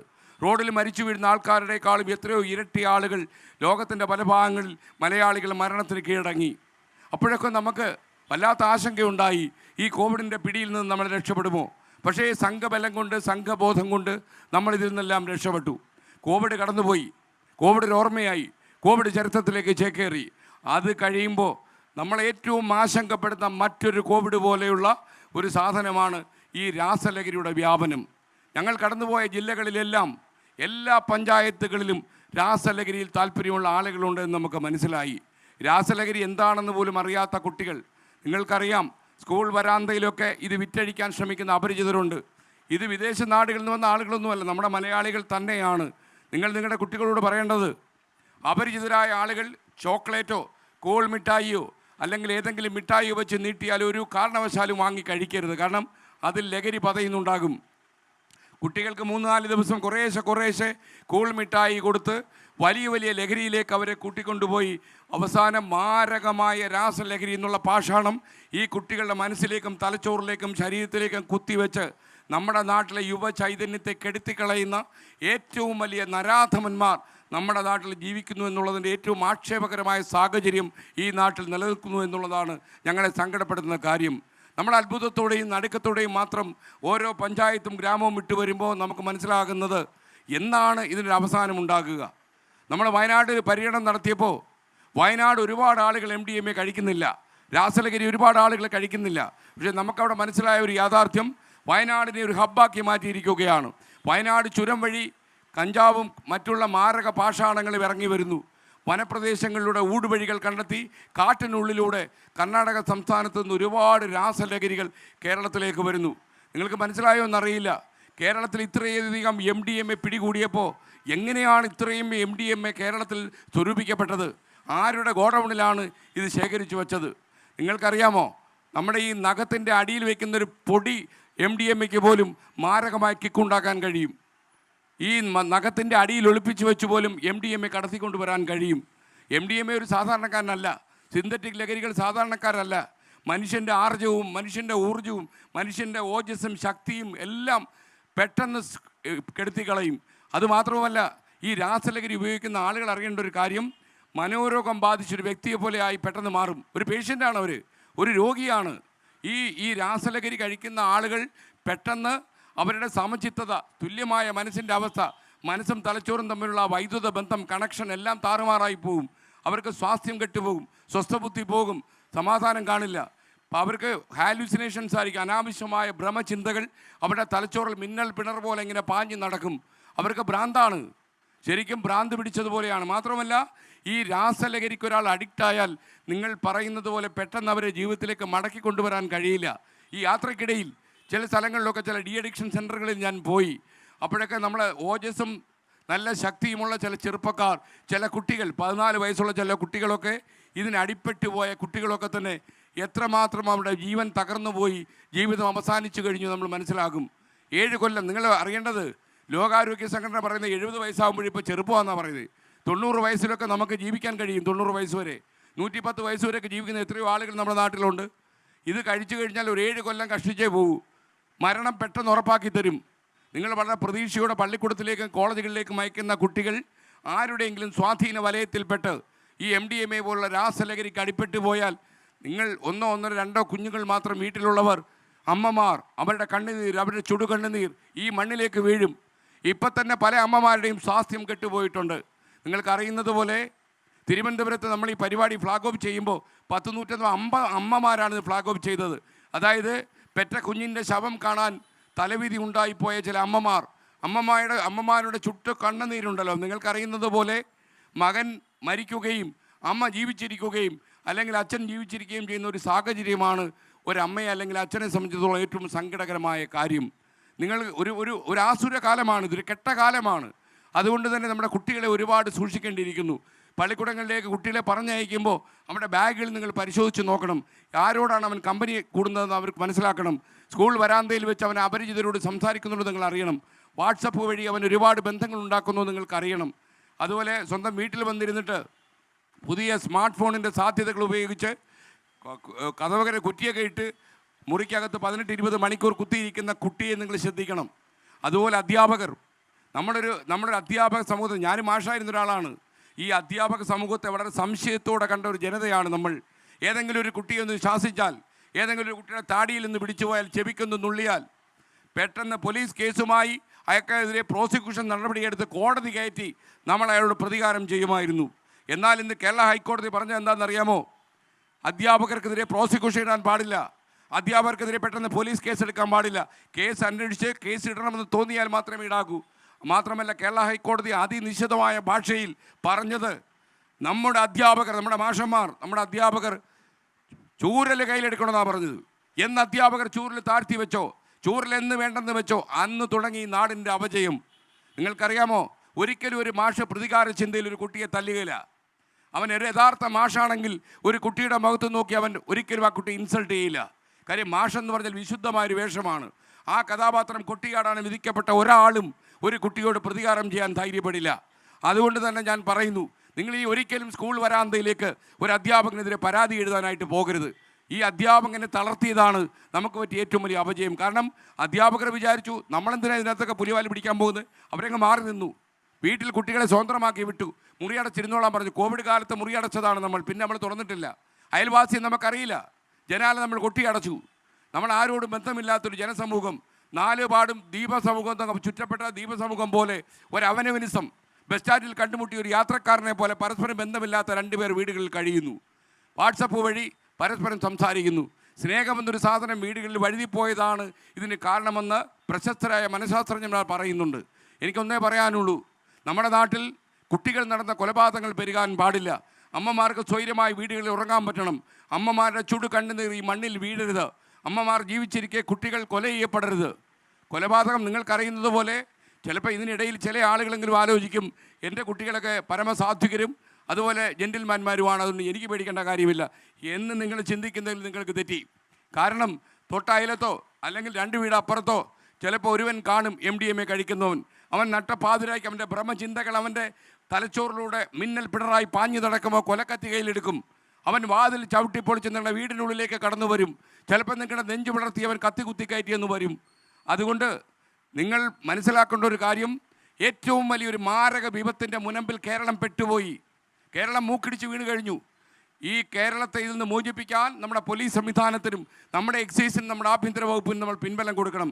അതോടൊപ്പം ഒരു സംസ്ഥാന സർക്കാരോ പ്രതിപക്ഷമോ വിചാരിച്ചാൽ ഒരു കാരണവശാലും ഇത് തൂത്തെറിയാൻ നമുക്ക് കഴിയില്ല. നമുക്കിത് കഴിയണമെങ്കിൽ ഓരോ വീട്ടിലും കരുതലുള്ള ആളുകൾ ഉണ്ടാകണം. അതുപോലെ യുവജന സംഘടനകൾ പള്ളിക്കൂടങ്ങളിലും കലാലയങ്ങളുടെ വരാന്തകളിലും പോയി നിൽക്കണം. രാത്രി നേരങ്ങളിൽ MDMA കടത്തിക്കൊണ്ടുവരുന്നവർ ആരെങ്കിലും നാട്ടിലുണ്ടോ എന്നവർ അന്വേഷിക്കണം. കുറച്ചു കാലം ഇനി നമ്മൾ ഉറങ്ങാൻ പാടില്ല. നമ്മൾ പോലീസുകാർ ഉണർന്നിരിക്കുന്നത് കൊണ്ടും നമ്മുടെ പട്ടാളം ഉണർന്നിരിക്കുന്നത് കൊണ്ടുമാണ് നമ്മൾ ഉറങ്ങിയത്. എന്നാൽ നമ്മുടെ ഉറക്കം കെട്ടുപോകുന്ന കാര്യങ്ങൾ സംഭവിക്കുന്ന ഒരു ആസുര കാലത്ത് നിങ്ങൾ ഇനി ഉറങ്ങാൻ പാടില്ല. ഒരു 3 മാസങ്ങൾക്കുള്ളിൽ ഈ കാര്യം, അതായത് മാരകമായ രാസലഹരി കേരളത്തിൽ വ്യാപിക്കുന്നത് എന്നേക്കുമായി തടയുകയും കർണാടകം പോലുള്ള സംസ്ഥാനങ്ങളിലെ ഉറവിടങ്ങളിൽ നമ്മുടെ പോലീസ് സംവിധാനം ബോംബിടാൻ പറ്റുന്ന സാഹചര്യം ഉണ്ടാകുകയും ചെയ്താൽ മാത്രമേ കേരളത്തിൽ സമാധാനം ഉണ്ടാകൂ. നമ്മൾ ഇന്ന് നേരിടുന്ന ഏത് പ്രശ്നത്തെക്കാളും സങ്കീർണമായ പ്രതിസന്ധിയാണ് ഈ രാസലഹരിയുടെ വ്യാപനമെന്ന് അറിയുക. ഞങ്ങളല്ലെങ്കിൽ നിങ്ങളത് ആലോചിച്ച് നോക്കുക, ഞങ്ങളൊരു 60 അംഗ സംഘമാണ് ഞങ്ങൾ യാത്ര ചെയ്യുന്നത്. പ്രജിൻസി കണ്ണനും ദീപക്കും അതുപോലെ ആഷ്മി താജ് ഇബ്രാഹിം ഞങ്ങളെല്ലാം ഇങ്ങനെ യാത്ര ചെയ്യുകയാണ്. നമുക്ക് വേണമെങ്കിൽ ഇതൊക്കെ കണ്ടില്ലെന്നടിച്ച് നമുക്ക് നമ്മുടെ AC റൂമിലിരുന്ന് വാർത്തയൊക്കെ വായിച്ച് നമുക്ക് സുഖകരമായി കഴിയാം. ഞാൻ എപ്പോഴും മുനമ്പിൽ ചെന്ന് അപകടം ഉണ്ടാക്കുന്ന ഒരാളാണ്. അതുകൊണ്ട് ഇത്തിരി മാറി നിൽക്കാൻ പറയുന്നുള്ളേ ഉള്ളൂ. എന്തായാലും എനിക്ക് നിങ്ങളൊന്നേ പറയാനുള്ളൂ, നമ്മുടെ കുട്ടികൾ കാരണം ഈ കുട്ടികൾക്ക് എന്തെങ്കിലും സംഭവിച്ചാൽ പിന്നെ രക്ഷകർത്താക്കൾ ജീവിച്ചിരുന്നിട്ട് കാര്യമുണ്ടോ? നമ്മുടെ സമ്പാദ്യം എന്താണ്? നമ്മുടെ ജീവിതത്തിൽ ഏറ്റവും വലിയ സമ്പാദ്യം എന്ന് പറഞ്ഞാൽ നമ്മുടെ കുട്ടികളാണ്. നമ്മുടെ കുട്ടികൾ, നിങ്ങൾ അറിയേണ്ട ഒരു കാര്യം, ഈ MDMA എന്ന് പറയുന്ന രാസലഹരി, MDMA മാത്രമല്ല പല രാസലഹരികളും ഇപ്പോൾ ലഭ്യമാണ്. ഈ രാസലഹരി കഴിച്ച ആളുകളൊക്കെ തന്നെ കൊച്ചു പിച്ചാത്തയുമായിട്ട് ചെറിയ പിള്ളേർ ഈ നമ്മൾ പോകുന്ന സിനിമാ തിയേറ്ററിലും പബ്ലിക് ബസ് സ്റ്റാൻഡുകളിലും അതുപോലെ പൊതു ഇടങ്ങളിലും കടകളിലും ഒക്കെ നിൽക്കുന്നുണ്ട്. നിങ്ങൾ ചിലപ്പോൾ ഒരുവനെ നോക്കി ഒന്ന് ചിരിച്ചാൽ മതി, എന്തിനാണ് ചിരിക്കുന്നതെന്ന് കത്തിയെടുത്താൽ കുത്തിയെന്ന് വരും. നമ്മുടെ സമാധാന ജീവിതം കെട്ടുപോകും. ഞാൻ പറയുന്നത്, നിങ്ങൾ വിചാരിക്കും ഇതൊക്കെ ഏതോ മുത്തശ്ശി കഥയിൽ നിന്ന് നിങ്ങൾ പറയുകയാണോ? ഇതൊക്കെ കേരളത്തിൻ്റെ ഉള്ളറകളിൽ അശാന്തമായ രീതിയിൽ പടരുന്ന ചില സംഭവങ്ങളാണ്. നമ്മളിതൊക്കെ വിദേശ നാടുകളിൽ പോയി പറഞ്ഞാൽ നമ്മുടെ മലയാളി സുഹൃത്തുക്കൾ അമ്പരന്ന് പോകും. ചില ഇംഗ്ലീഷ് പത്രങ്ങളിലൊക്കെ വന്നു കഴിഞ്ഞു, കേരളം ഇന്ത്യയുടെ ഡ്രഗ് ക്യാപിറ്റലാണ് എന്ന് വരെ വന്നു. ഇന്ത്യയുടെ ഒരു സംസ്ഥാനത്തും ഇത്രയധികം രാസലഹരി പടർന്നു പിടിച്ചിട്ടില്ല. നമ്മുടെ കണ്ണു വെട്ടിച്ച ഒരുപാട് രാസലഹരി കേരളത്തിൻ്റെ ഉള്ളിലേക്ക് വന്നു കഴിഞ്ഞു. നമുക്കൊരു ഡു ഓർ ഡൈ ബാറ്റിൽ ഇനി പറ്റൂ. കാര്യം കുറച്ചധികം കൈവിട്ടുപോയി. സംസ്ഥാന മുഖ്യമന്ത്രിയുമായി 24-ലൂടെ ഞാൻ നടത്തിയ ഒരു അഭിമുഖത്തിൽ അദ്ദേഹത്തോട് ഞാൻ പറഞ്ഞു, നമ്മൾ ലേശം വൈകിപ്പോയി. ഞങ്ങൾ അദ്ദേഹത്തിന് റിപ്പോർട്ട് കൊടുക്കുന്നുണ്ട്. വാർത്താ സംഘത്തിൻ്റെ കൂടെ ഞങ്ങളുടെ ഗവേഷണ വിഭാഗവും സഞ്ചരിക്കുന്നുണ്ട്. ഞങ്ങളൊരു റിപ്പോർട്ട് തയ്യാറാക്കും. ഈ 14 ജില്ലകളിൽ ഞങ്ങൾ കണ്ട കാഴ്ചകൾ എല്ലാവരെയും കാണിക്കാവുന്ന റിപ്പോർട്ടിൻ്റെ ഒരു ഭാഗം. അടുത്ത ഭാഗം, ഈ മാരകമായ പാഷാണം കേരളത്തിൽ കൊണ്ടു നടക്കുന്നവൻ ആര്, അവൻ്റെ ഉറവിടങ്ങൾ എവിടെ, അവനെ തച്ചു തകർക്കാൻ എന്താണ് വഴി, അവന് ഒത്താശ കൊടുക്കുന്ന ദല്ലാളന്മാർ ആര്, ആരാണ് ആകാശം മുട്ടെ രമ്യകർമ്മങ്ങൾ നിർമ്മിക്കാൻ വേണ്ടി പാവപ്പെട്ട കുരുന്നുകളെ കൊല ചെയ്യുന്നത്? അവൻ്റെ കളർ ചിത്രങ്ങൾ സഹിതം ഒരുപക്ഷെ കേരളത്തിൽ നടത്തിയിട്ടുള്ള മുഖ്യമന്ത്രിക്ക് സമർപ്പിച്ചിട്ടുള്ള റിപ്പോർട്ടുകളിൽ ഏറ്റവും എക്സ്പ്ലോഡിംഗ് എന്ന് പറയാവുന്ന റിപ്പോർട്ടായിരിക്കും മുഖ്യമന്ത്രിക്ക് ഞങ്ങൾ കൊടുക്കാൻ പോകുന്നത്. പ്രതിപക്ഷ നേതാവ് വി ഡി സതീശൻ്റെ സാന്നിധ്യത്തിൽ തിരുവനന്തപുരത്ത് നടക്കുന്നൊരു കോൺക്ലേവിൽ ഈ 15 ദിവസങ്ങൾക്കകം ഈ റിപ്പോർട്ട് ഞങ്ങൾ മുഖ്യമന്ത്രിക്ക് കൈമാറും. നമ്മൾ അദ്ദേഹത്തോട് ഒന്നേ പറഞ്ഞിട്ടുള്ളൂ, എൻഫോഴ്സ്മെൻറ്റ് വേണം, പ്രചാരണ പരിപാടികൾ ഞങ്ങൾ ചെയ്യാം, നമ്മുടെ നാട്ടിലെ ജനങ്ങൾ ഞങ്ങൾ പറഞ്ഞ് മനസ്സിലാക്കാം എന്താണ് സംഭവിക്കുന്നതെന്ന് അറിയാൻ. പോലീസിന് കരുത്ത് കൊടുക്കണമെങ്കിൽ പോലീസിൻ്റെ കയ്യിൽ ഒരു കെയിനൊക്കെ വേണമെന്നേ. നമ്മൾ ഈ പോലീസ് ഈ അഡ്വൈസ് ചെയ്തുകൊണ്ടൊന്നും കാര്യമില്ല. നമ്മളൊക്കെ വലിയ ജനാധിപത്യ ബോധവും മൗലികാവകാശങ്ങളും ഭരണഘടനയിലുള്ള കൂറുമൊക്കെ പറയുന്നവരാണ്. പക്ഷേ നമ്മുടെ നാട്ടിൽ കാപാലികരായ മനുഷ്യരുടെ എണ്ണം കൂടുമ്പോൾ സ്ട്രിക്റ്റായിട്ടുള്ള പോലീസിങ് ആവശ്യമായി വന്നിരിക്കുന്നു. പ്രിയപ്പെട്ടവരെ, അതിന് നിങ്ങൾ പോലീസിന് പിൻബലം കൊടുത്തേ പറ്റൂ. കേരളത്തിലെ ഞാൻ വയനാട്ടിൽ കണ്ട ഒരു കാഴ്ച, അവിടെ ഒരു ബാവലി പള്ളിയല്ലേ ദീപക്, ആ പള്ളിയുടെ വരാന്തയിൽ ഞാൻ കണ്ട കാര്യം, രാവിലെ 6 മണിക്ക് വരുന്നൊരു എക്സൈസ് ഉദ്യോഗസ്ഥൻ വൈകുന്നേരം 6 മണി വരെ നടു റോഡിൽ നിന്ന് പോലീസിങ് നടത്തുക. അയാൾക്ക് ഒരു പ്രാഥമിക കർമ്മങ്ങൾ അനുഷ്ഠിക്കാൻ പറ്റുന്നൊരു കെട്ടിടം പോലും ഇല്ല. ഞാൻ അദ്ദേഹത്തോട് ചോദിച്ചു, അദ്ദേഹം പറഞ്ഞു കാടൊക്കെ അല്ലയോ എന്ന് പറഞ്ഞങ്ങ് തീർത്തു അദ്ദേഹം. ഞാൻ അദ്ദേഹത്തോട് പറഞ്ഞു, സർക്കാർ അനുവദിക്കുകയാണെങ്കിൽ വനംവകുപ്പിൻ്റെ പ്രദേശം വിട്ടുതരികയാണെങ്കിൽ അദ്ദേഹത്തിന് 24 കെട്ടിടം കെട്ടിത്തരാമെന്ന് പറഞ്ഞു. കാരണം അദ്ദേഹത്തോട് ചോദിച്ചപ്പോഴാണ് അറിയുന്നത് ആ പ്രദേശം വഴിയാണ് ഏറ്റവും കൂടുതൽ രാസലഹരി കേരളത്തിലേക്ക് വരുന്നതെന്ന് മനസ്സിലായി. മാത്രമല്ല ഈ വനപ്രദേശം വഴിയുള്ള ഊടുവഴികൾ നിയന്ത്രിക്കാൻ ഇവർക്ക് കഴിയുന്നുമില്ല. ഞങ്ങളവിടെ നിൽക്കുമ്പോൾ തന്നെ ഞങ്ങളുടെ തന്നെ വൈസ് പ്രസിഡന്റ് ഉണ്ണികൃഷ്ണനോട് ഒരുവൻ പറഞ്ഞെന്താണെന്നറിയാമോ, ഞങ്ങളിതിനെതിരെ പ്രചാരണം നടത്തി ശക്തമായി മുന്നോട്ട് പോകുമ്പോൾ ഒരു വിൽപ്പനക്കാരൻ പറയുന്നു 1 മണിക്കൂർ ക്ഷമിക്കാമെങ്കിൽ നിങ്ങൾക്ക് നല്ല സാധനം ഞാൻ കൊണ്ടുതരാമെന്ന് പറയുന്നു. മനസ്സിലായോ? അപ്പോൾ അത്ര എളുപ്പത്തിൽ ഇത് ലഭ്യമാണെന്ന് മനസ്സിലാക്കണം. മാത്രമല്ല ഈ വർഷം 2025 പിറക്കുന്ന ദിവസം എനിക്ക് എപ്പോഴും ഓർമ്മയുണ്ട്. ഞാൻ ജനുവരി 1-ാം തീയതി രാവിലെ 7 മണിക്ക് മോർണിംഗ് ഷോ ചെയ്യാനായി ഫ്ലോറിൽ ചെല്ലുമ്പോൾ ഇന്നെന്തായാലും പുതുവത്സര പുലരിയെക്കുറിച്ചും പുതുവത്സരം പിറന്നതിനെക്കുറിച്ചും ഒക്കെ അതിൻ്റെ മാസ്മരികതയൊക്കെ ജനങ്ങളോട് പറഞ്ഞ് രാവിലെ വീട്ടമ്മമാരെയൊക്കെ ഒന്ന് ആവേശം കൊള്ളിച്ചു കളയാൻ കയറുമ്പോൾ കേൾക്കുന്നു, തൃശ്ശൂർ നഗരത്തിൽ 2 ചെറിയ കുട്ടികൾ ചേർന്ന് ഒരു 35-കാരനെ തലക്കടിച്ച് കൊന്നു. അല്ല 2 പേരെ കൊന്നു അവർ. അല്ല 2 കുട്ടികൾ ചേർന്ന് ഒരാളെ കൊന്നു. അതോടെ കഴിഞ്ഞ് നല്ല ഗണപതിക്ക് വെച്ചതുപോലെ പിന്നെ അങ്ങോട്ട് ഇഷ്ടംപോലെ സാധനങ്ങൾ വരികയായിരുന്നു. ഐറ്റം മൊത്തം പള്ളയ്ക്ക് കത്തികയറ്റി അമ്മയുടെ നെഞ്ചത്ത് കത്തി കുത്തി ഇറക്കി ഇങ്ങനെയുള്ള വാർത്തകൾ നിങ്ങൾക്കറിയുമെന്നറിയില്ല. ആഷ്മി താജ് ഇബ്രാഹിം ഒരു വാർത്ത വായിക്കാൻ ശ്രമിക്കുമ്പോൾ ഞാനിങ്ങനെ വായിക്കുകയും ഇങ്ങ് പൊത്തി. ഹാഷ്മി അത് വായിക്കേണ്ടെന്ന് പറഞ്ഞു. കാരണം എന്താണെന്നറിയാമോ, എനിക്ക് നിങ്ങളോട് പറയാനൊരു വിഷമവുമില്ല. ഒരു കിടപ്പ് രോഗിയായ അമ്മയെ MDMA കഴിക്കുന്നൊരു മകൻ പീഡിപ്പിക്കാൻ ശ്രമിച്ച വാർത്തയായിരുന്നു അത്. ഇതൊക്കെ നമ്മുടെ മലയാളി ജനസമൂഹം എങ്ങനെ താങ്ങുമെന്ന് എനിക്കറിയില്ല. നമുക്കതുകൊണ്ട് ഇനി ഒരു മാർഗമില്ല. Do or die.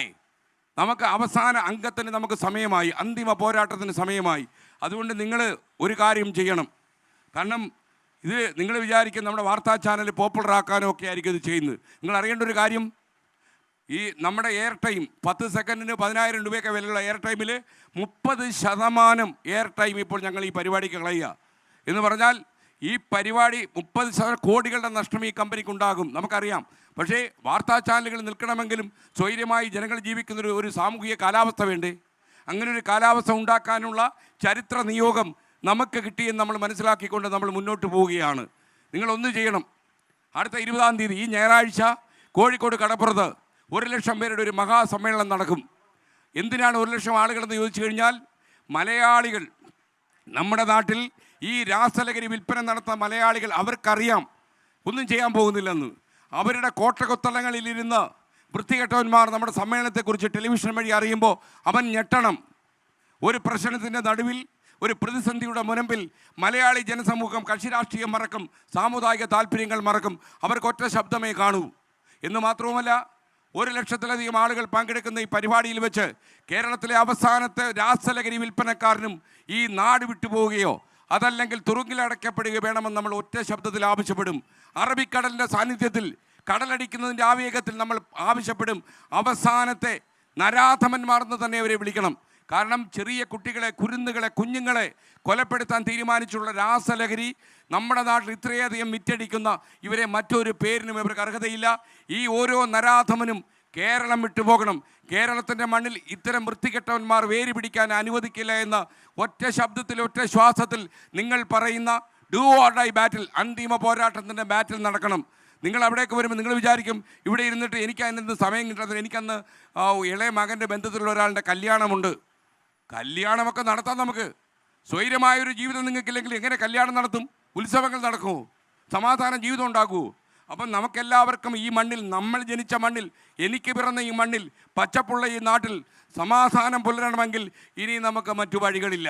എല്ലാ രാസലഹരിക്കാരൻ്റെയും പൊന്നാപുരം കോട്ട തച്ച് തകർക്കണം. അവൻ്റെ കട പൂട്ടണം. അവൻ്റെ കട പൂട്ടാൻ നിങ്ങളെല്ലാവരും കോഴിക്കോട്ടേക്ക് വരിക. കോഴിക്കോട് കടപ്പുറത്ത് വൈകുന്നേരം 4 മണിക്ക് ഞായറാഴ്ച നമ്മൾ ഒരുമിച്ച് കൂടും.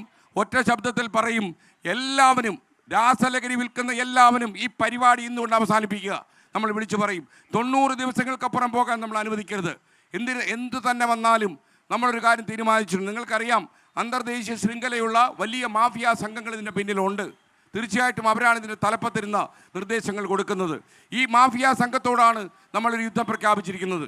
നമ്മുടെ കഴുത്തിൽ തലയുണ്ടെങ്കിലും ഇല്ലെങ്കിലും 90 ദിവസങ്ങൾക്കുള്ളിൽ ഈ മാസ്മരമായ രാസലഹരി വിൽക്കുന്ന ഈ ആളുകളെ അവൻ്റെ അവസാന അംഗത്തിൽ നമ്മൾ പരാജയപ്പെടുത്തുമെന്ന കാര്യത്തിൽ സംശയമില്ല. നിങ്ങളെല്ലാവരും കോഴിക്കോട്ടേക്ക് വരണം. എത്ര ബുദ്ധിമുട്ടുണ്ടെന്ന് പറഞ്ഞാലും ഇതൊരു സാമൂഹിക ധർമ്മമായി മനസ്സിൽ കരുതി നിങ്ങൾ കോഴിക്കോടേക്ക് വരണം. നാം ഇതിൽ പങ്കെടുക്കണം. ഇതിനകത്ത് ജാതിയോ മതമോ കക്ഷി രാഷ്ട്രീയമോ ഒരു സാധനവും ഇല്ല. ഒറ്റ സാധനമേ ഉള്ളൂ, നമുക്ക് സമാധാനം വേണം നമ്മുടെ നാട്ടിൽ. നമ്മുടെ കുട്ടികൾ കൊല ചെയ്യപ്പെടാൻ പാടില്ല. നമ്മുടെ കുരുന്നുകൾ കഴുത്ത് ഞെരിച്ച് കൊല ചെയ്യപ്പെടരുത്. ആ ഒരൊറ്റ ആവേശത്തിൽ നമുക്ക് വിളിച്ചു പറയണം. നിങ്ങളെ കോഴിക്കോട്ടേക്ക് ക്ഷണിക്കുന്നു. Thank you. ഇവിടെ വരാൻ കഴിഞ്ഞത് വലിയ സന്തോഷം. Thank you. Good bye. Thank you S K എന്നെ ആദരിക്കാൻ ധർമ്മടം ഗ്രാമപഞ്ചായത്ത് പ്രസിഡന്റ് എൻ കെ രവി അദ്ദേഹത്തെ ക്ഷണിക്കുകയാണ്. അദ്ദേഹം CPIM-ൻ്റെ നേതാവാണ്, ധർമ്മടം ഗ്രാമപഞ്ചായത്ത് പ്രസിഡന്റാണ്. ആദരിച്ച് സംസാരിക്കും. അടുത്തത് കോൺഗ്രസ് നേതാവ് സനിൽകുമാർ. ആദ്യം എൻ കെ രവി, ഗ്രാമപഞ്ചായത്ത് പ്രസിഡന്റ്.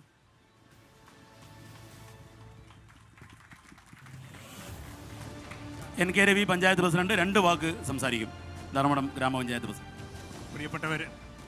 പ്രിയപ്പെട്ടവരെ, കേരളത്തിലെ മുഴുവൻ ജില്ലകളിലും നമ്മുടെ കേരളത്തെ ബാധിച്ചിട്ടുള്ള ഏറ്റവും വിവൽക്കരമായൊരു വിപത്തിനെതിരെ വലിയ തോതിലുള്ള ക്യാമ്പയിൻ നടത്തിക്കൊണ്ട് ഏറ്റവും സുപ്രധാനമായ സന്ദേശം നൽകിക്കൊണ്ട് നമ്മെ ബാധിച്ചുകൊണ്ടിരിക്കുന്ന ഈ ലഹരിക്കെതിരെ, കുട്ടികളുടെ പുതുതലമുറയിൽ ബാധിച്ചുകൊണ്ടിരിക്കുന്ന ലഹരിക്കെതിരെ നാം എന്ത് ചെയ്യണം എന്നുള്ളത് സംബന്ധിച്ച് SKN എന്ന ചുരുക്കപ്പേരിൽ അറിയപ്പെടുന്ന കേരളത്തിലെ മാധ്യമ മേഖലയിൽ കഴിഞ്ഞ 4 പതിറ്റാണ്ടിലേറെ കാലമായി നമ്മോട് സംവദിക്കുകയും നമുക്ക് വിവിധ കാര്യങ്ങളെ സംബന്ധിച്ചിടത്തോളം അവരുടെ 24-ലൂടെ കാര്യങ്ങൾ അവതരിപ്പിച്ച് നമ്മെ ബോധ്യപ്പെടുത്താനും നമ്മൾക്ക് കേൾക്കാനും സന്ദർഭം സൃഷ്ടിച്ച ഏറ്റവും ബഹുമാന്യായ ശ്രീകണ്ഠൻ നായരെ ഞാൻ ധർമ്മടം ഗ്രാമപഞ്ചായത്തിന് വേണ്ടി, നിങ്ങൾക്കെല്ലാവർക്കും വേണ്ടി ഞാൻ ധർമ്മടത്തിൻ്റെ ആദരം ഞാനിവിടെ അറിയിക്കുകയാണ്.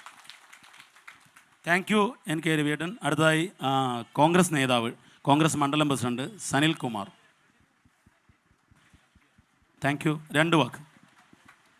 SKM നടത്തുന്ന ഈ മുന്നേറ്റം നമ്മുടെ പുതിയ തലമുറക്ക് ഒരു പ്രചോദനവും മാറ്റത്തിനുമുള്ള ഒരു സന്ദേശമായി മാറട്ടെ എന്നാണ് ഞാൻ ഈ അവസരത്തിൽ പറയാനുള്ളത്. അതുപോലെ തന്നെ SKM-ഓട് ഗവൺമെൻറ്റിനുള്ള ഒരു നിർദ്ദേശം വെക്കേണ്ടത്, ഏറ്റവും ചെറിയ ക്ലാസ്സിൽ തന്നെ ലഹരിക്കെതിരെയുള്ള ആ പാഠ്യ പദ്ധതിയിൽ ഈ വിഷയം ഉൾപ്പെടുത്തിക്കൊണ്ടും അതുപോലെ തന്നെ ഭൗതിക വിദ്യാഭ്യാസം, ലഹരിക്കെതിരെയുള്ള ഭൗതിക വിദ്യാഭ്യാസം കൊടുത്തുകൊണ്ടും നമ്മുടെ വരും തലമുറയെ രക്ഷിക്കാൻ അങ്ങേക്ക് സാധിക്കട്ടെ എന്നും ആശംസിച്ചുകൊണ്ട് എല്ലാവിധ പിന്തുണയും അർപ്പിച്ചുകൊണ്ട് എൻ്റെ വാക്കുകൾ നിർത്തുകയാണ്. അതുപോലെ തന്നെ നമ്മുടെ നാടിൻ്റെ ഒരു പൊതുരംഗത്തുള്ള പത്രപ്രവർത്തകരായ ദീപക് ധർമ്മടത്തെ എനിക്കൊന്ന് ആദരിക്കണമെന്നുണ്ട്. അദ്ദേഹത്തെ ആദരിക്കുന്നു. യെസ്, ദീപകേട്ടൻ്റെ നാടോടിയാണ് നാട്ടുകാരുടെ മുന്നിൽ ആദരിക്കപ്പെടുന്നു.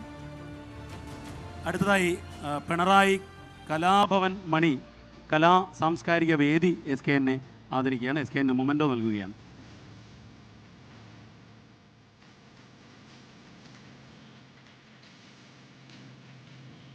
ഇനി പ്രജിൻ്റെ ഒരു പാട്ട് വേണമെന്ന് പൊതുവിനൊരു ആവശ്യമുണ്ട്. പാടിയല്ലോ ഒന്നുകൂടി. ഇത് പ്രജിൻ സി കണ്ണനാണ്, നമ്മുടെ വാർത്താ അവതാരകനാണ്. പ്രജിൻ നമ്മുടെ ആസ്ഥാന ഗായകനാണ്. എൻ്റെ ഒരു തള്ളു കഴിഞ്ഞു. അല്ല, ഒരു പാട്ട് കൂടി ആവാം. എന്നെ കുറിച്ച് ഞാൻ തന്നെ തള്ളിയിട്ടുണ്ട്. അല്ല. അപ്പൊ പ്രജിൻ തള്ളുന്ന പോലെയല്ല, എത്ര തള്ളിയെന്ന് കല്യാണം കഴിച്ച ആളാണ്. അതെ. അപ്പം ഇനി ആ സ്കോപ്പില്ല. അപ്പം നന്നായിട്ട് പാടും. അപ്പൊ പ്രജിൻ ഒരു പാട്ട് കൂടി ധർമ്മടം ഗ്രാമപഞ്ചായത്ത് പ്രിയപ്പെട്ടവർക്കായിട്ട് ഗ്രാമനിവാസികൾക്ക്. ഒരു പാട്ടുകൂടെ പാടും. പറയുന്നതിനേക്കാളും നല്ലതല്ലേ പാടുന്നത്? ഓക്കെ. പിന്നെ മോശമാണെങ്കിൽ നിങ്ങൾ കൂയിക്കോളൂ കേട്ടോ. അതുറപ്പാ. ഒന്ന് കൈയടിച്ചാൽ പാടും. എല്ലാവരും ഒന്ന് കൈയടിച്ചാൽ പ്രജിൻ പാടും അല്ലേ സാർ? നല്ലതാണെങ്കിൽ കൈയടിക്കണം. കാരണം എന്തറിയുമോ, SKN40 എന്ന് പറഞ്ഞൊരു യൂട്യൂബ് ചാനലുണ്ട്. നമ്മൾ ഈ യാത്ര തുടങ്ങിയപ്പോൾ മുതൽ എക്സ്ക്ലൂസീവായിട്ട് നമ്മൾ ഈ ലഹരിക്കെതിരെ നടത്തുന്ന ഗ്രാമാന്തരങ്ങളിലൂടെ നഗരങ്ങളിലുള്ള യാത്ര ജനങ്ങൾക്ക് നേരിട്ട് കിട്ടാനും നമ്മുടെ അറിയിപ്പുകൾ ലഭിക്കാനും നമ്മളിങ്ങനൊരു ചാനലിട്ടുണ്ട്. അതിപ്പോൾ ലൈവായിട്ട് പോവുക. അപ്പോൾ ലോകത്തിൽ എല്ലാവർക്കും ഇരുന്ന് പോകാനുള്ള അവസരമുണ്ട്. ഓക്കെ, നല്ലതാണ്, നിങ്ങൾ കൈയടിക്കുക. ഓക്കെ. ഈ പ്രജിൻ്റെ പാട്ട് കഴിഞ്ഞാൽ നമ്മളെല്ലാവരും പ്രതിജ്ഞ എടുക്കണം. എഴുന്നേറ്റ് നിന്ന് ലഹരിക്കെതിരായ പോരാട്ടത്തിൽ പങ്കാളികളാവുന്ന പ്രതിജ്ഞ എടുക്കും. അപ്പോൾ പ്രജിൻ വൻ റിസ്ക് ആണ് എസ്കേൻ. ഇല്ല, കുഴപ്പമില്ല. ബിൽഡപ്പ് വന്നതുകൊണ്ട് കൈകാര്യം ചെയ്യത്തില്ല അല്ലേ? വേറൊരു സന്തോഷം വെച്ചാൽ എൻ്റെ പെങ്ങള് സദസ്സിലുണ്ട്, പെങ്ങളുണ്ട്, അളിയനൊക്കെ ഉണ്ട്. ഹായ് പെങ്ങളെ. അപ്പൊ അവർക്ക് മുമ്പിലാണ് പെങ്ങളെ പാടൂ. ഇങ്ങനെ ഉമ്മങ്കാനം ആക്കായിരുന്നു. ഞാൻ 4 പാടാം എസ്കേൻ. ഒരു പാട്ട് നേരത്തെ കഴിഞ്ഞു. അല്ല, അത് കഴിഞ്ഞു എസ്കേൻ. അല്ല, അത് ജനങ്ങൾക്ക് വിട്ടുകൊടുക്കാം. ഒരു പാട്ട് ഫുള്ള് വേണോ 4 വരി മതിയോ? നിങ്ങൾക്ക് താങ്ങാൻ പറ്റുമോ? ഫുള്ളായിക്കോട്ടെ. ഫുള്ളായിക്കോട്ടെ. അവർ ഫുള്ള് കഴിച്ച് പരിചയമുള്ളവരാ. ഓക്കെ. ഏത് പാട്ടാണ് പാടുന്ന പ്രജൻ? അതൊരു ചോദ്യമാണ്. ഇവർ പറയുന്ന പാട്ട് പാടുമോ? പറ്റില്ല. ഓക്കെ, അത് റിസ്ക്കാണ്. അതിനാര് പ്രജൻ? MG ശ്രീകുമാറോ പറയുന്ന പാട്ട് കയറി പാടാൻ? ഓക്കെ. ഈ നമ്മുടെ കോഴിക്കോട് ബീച്ചിലെ പരിപാടിയിൽ MG ശ്രീകുമാർ പങ്കെടുക്കുന്നുണ്ട്. നിങ്ങൾക്ക് നേരിട്ട് കാണാം. സ്റ്റീഫൻ ദേവസിയുണ്ട്, അകം ബാൻഡിൻ്റെ പരിപാടിയുണ്ട്. വലിയ പരിപാടിയാണ്. കള്ളിപ്പൂങ്കുയിലെ കന്നിത്തേൻ മൊഴിയിൽ കാതിൽ മെല്ലെ ചൊല്ലുമോ, കള്ളിപ്പൂങ്കുയിലെ കന്നിത്തേൻ മൊഴിയിൽ കാതിൽ മെല്ലെ ചൊല്ലുമോ, കാവതി കാക്കതൻ കൂട്ടിൽ മുട്ടയിട്ടന്നൊരു നാൾ, കാനനം നീളനി പാറിപ്പറന്നൊരു കള്ളം പറഞ്ഞതെന്തേ, കള്ളിപ്പൂങ്കുയിലെ കന്നിത്തേൻ മൊഴിയിൽ കാതിൽ മെല്ലെ ചൊല്ലുമോ,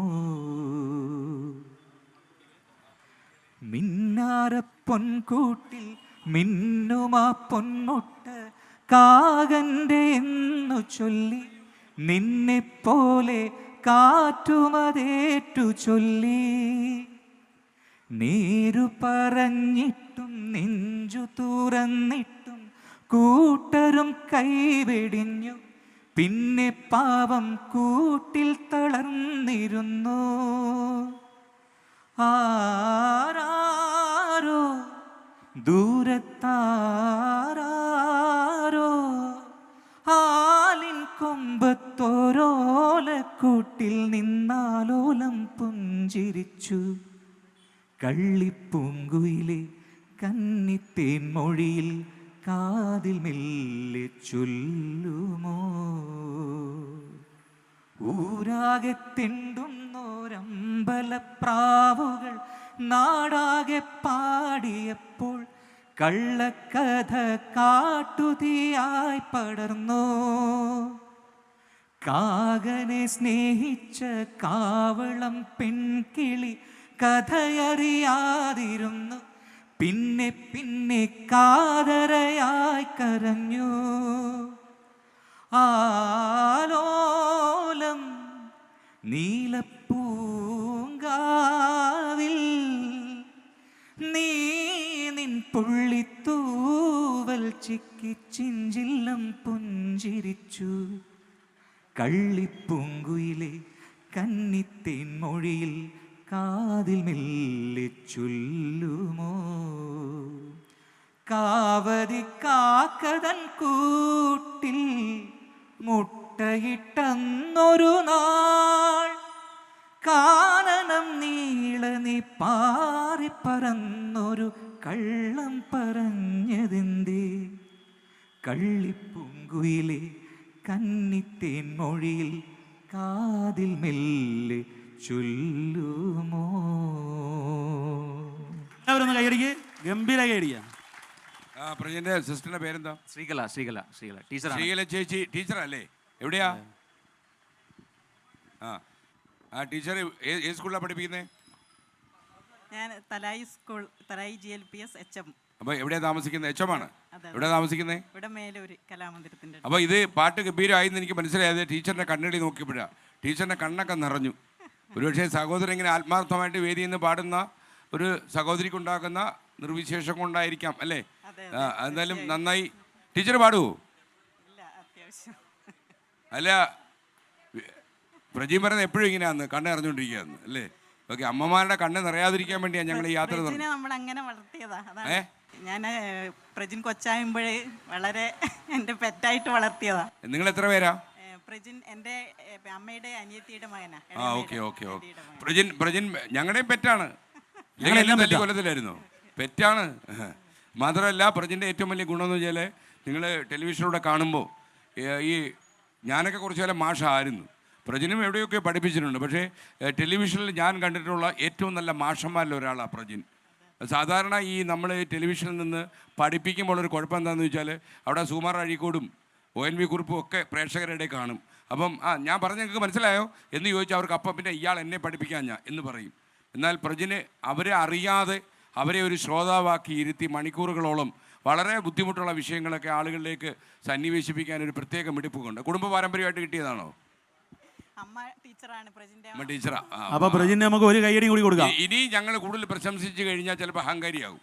അതുകൊണ്ട് അല്ലേ? ഇല്ല, അഹങ്കാരം ഇല്ല പ്രജിന്. അപ്പൊ ടീച്ചറെ is an asset. Okay, thank you. Okay, thank you. അടുത്തതായി നമ്മുടെ ചെറിയ ഒരു മൊമെൻറ്റോകൾ നമ്മുടെ നൽകാനുണ്ട്. നമ്മുടെ കലാപരിപാടികൾ അവതരിപ്പിച്ചവർ ഒന്ന് വേഗം വേദിയിലേക്ക് വരണം. ചെങ്കൊടിക്കണ്ണൻ സ്മാരക വായനശാല വനിതാ വേദി പ്രവർത്തകരാണ്. ലഹരിക്കെതിരായ മികച്ച നൃത്താവിഷ്കാരമായിരുന്നു ചെങ്കടിക്കണ്ണൻ വായനശാലയുടെ വനിതാ വേദി നടപ്പിലാക്കി ചെയ്തത്.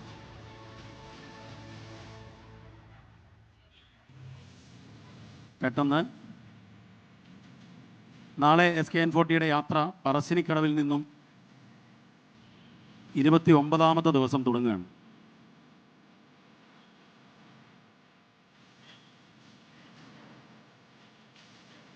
ഫോട്ടോ എടുക്കുക. SKN നടുവിൽ നിന്നെടുത്താൽ ഒരു ഫോട്ടോ എടുക്കാൻ.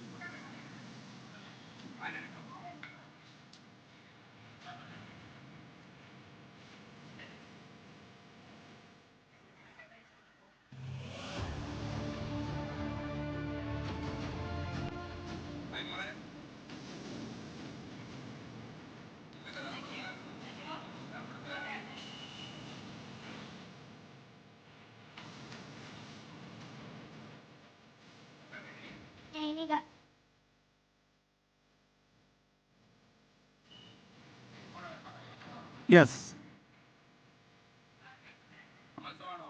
അടുത്ത നമ്മുടെ പാട്ടുപാടിയ top singer fame Sagarika.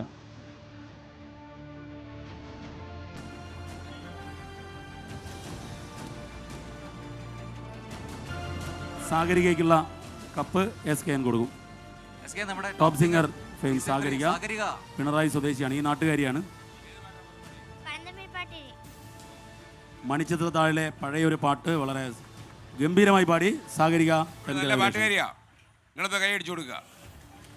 Flowers top singer നിങ്ങൾക്കറിയാം, തിങ്കൾ മുതൽ ഞായർ വരെ രാത്രി 7 മണിക്ക് ഫ്ലവേഴ്സിലുണ്ടാകും.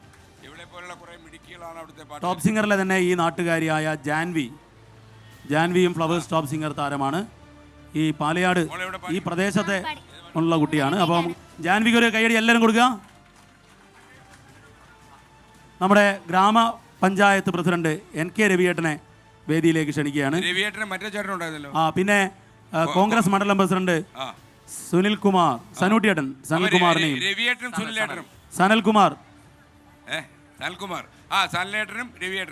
രവിയേട്ടൻ ഗ്രാമപഞ്ചായത്ത് പ്രസിഡന്റ്.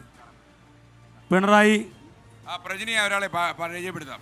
പ്രജിൻ പാടുമ്പോഴെല്ലാം കൂടെ പാടുകയായിരുന്നു ആ കുട്ടി. എന്താ പേര് മോളുടെ? ഞാൻ കണ്ടു, അവന്തിക.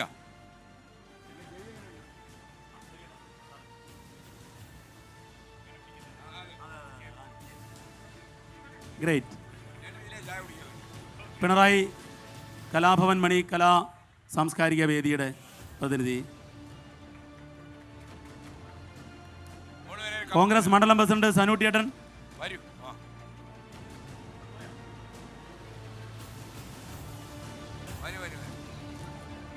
ഇതാ പ്രജിന്റെ പാട്ടിനൊപ്പം പാടിയ ഇല്ല, പാടില്ല. ഇതിന്റെ പാട്ട് ഇഷ്ടപ്പെട്ടു ആ, ഇഷ്ടപ്പെട്ടു. തോന്നിയത് നല്ല പാട്ടായിരുന്നു. അല്ലേ? ഈ പാട്ട് അറിയായിരുന്നു? ആ, അറിയാം. ഇവിടെ പാടുന്നുണ്ട് അതെ, അറിയാം. വിജയ് ബാബ. അപ്പൊ അവന്തിയെ ഒരു കൈയടി കൊടുക്കാം. അവന്തി കൂടെ ത്രൂ ഔട്ട് പാടുമായിരുന്നു. അതെ അതെ. അപ്പൊ എല്ലാവരും നാട്ടുകാരിയായ അവന്തിയെ ഒരു കൈയടി. കാര്യം Clap. പ്രജിനും അവന്തിയും ചേർന്ന് പാടിയ ഗാനം അത്. ഓക്കെ, എന്ത് പറ്റി?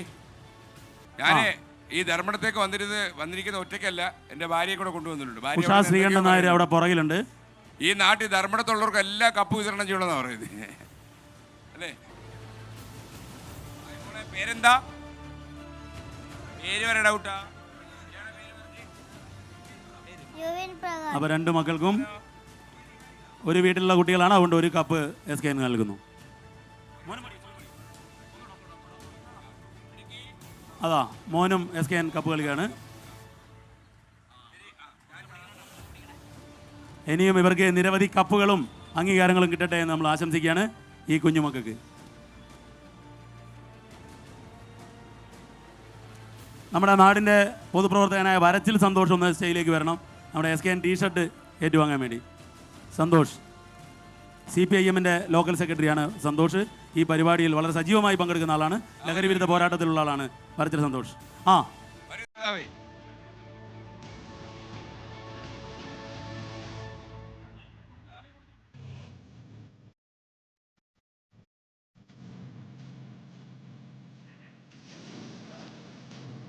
SK Varachil Santhosh CPIM local secretary കൊടുക്കുകയാണ്.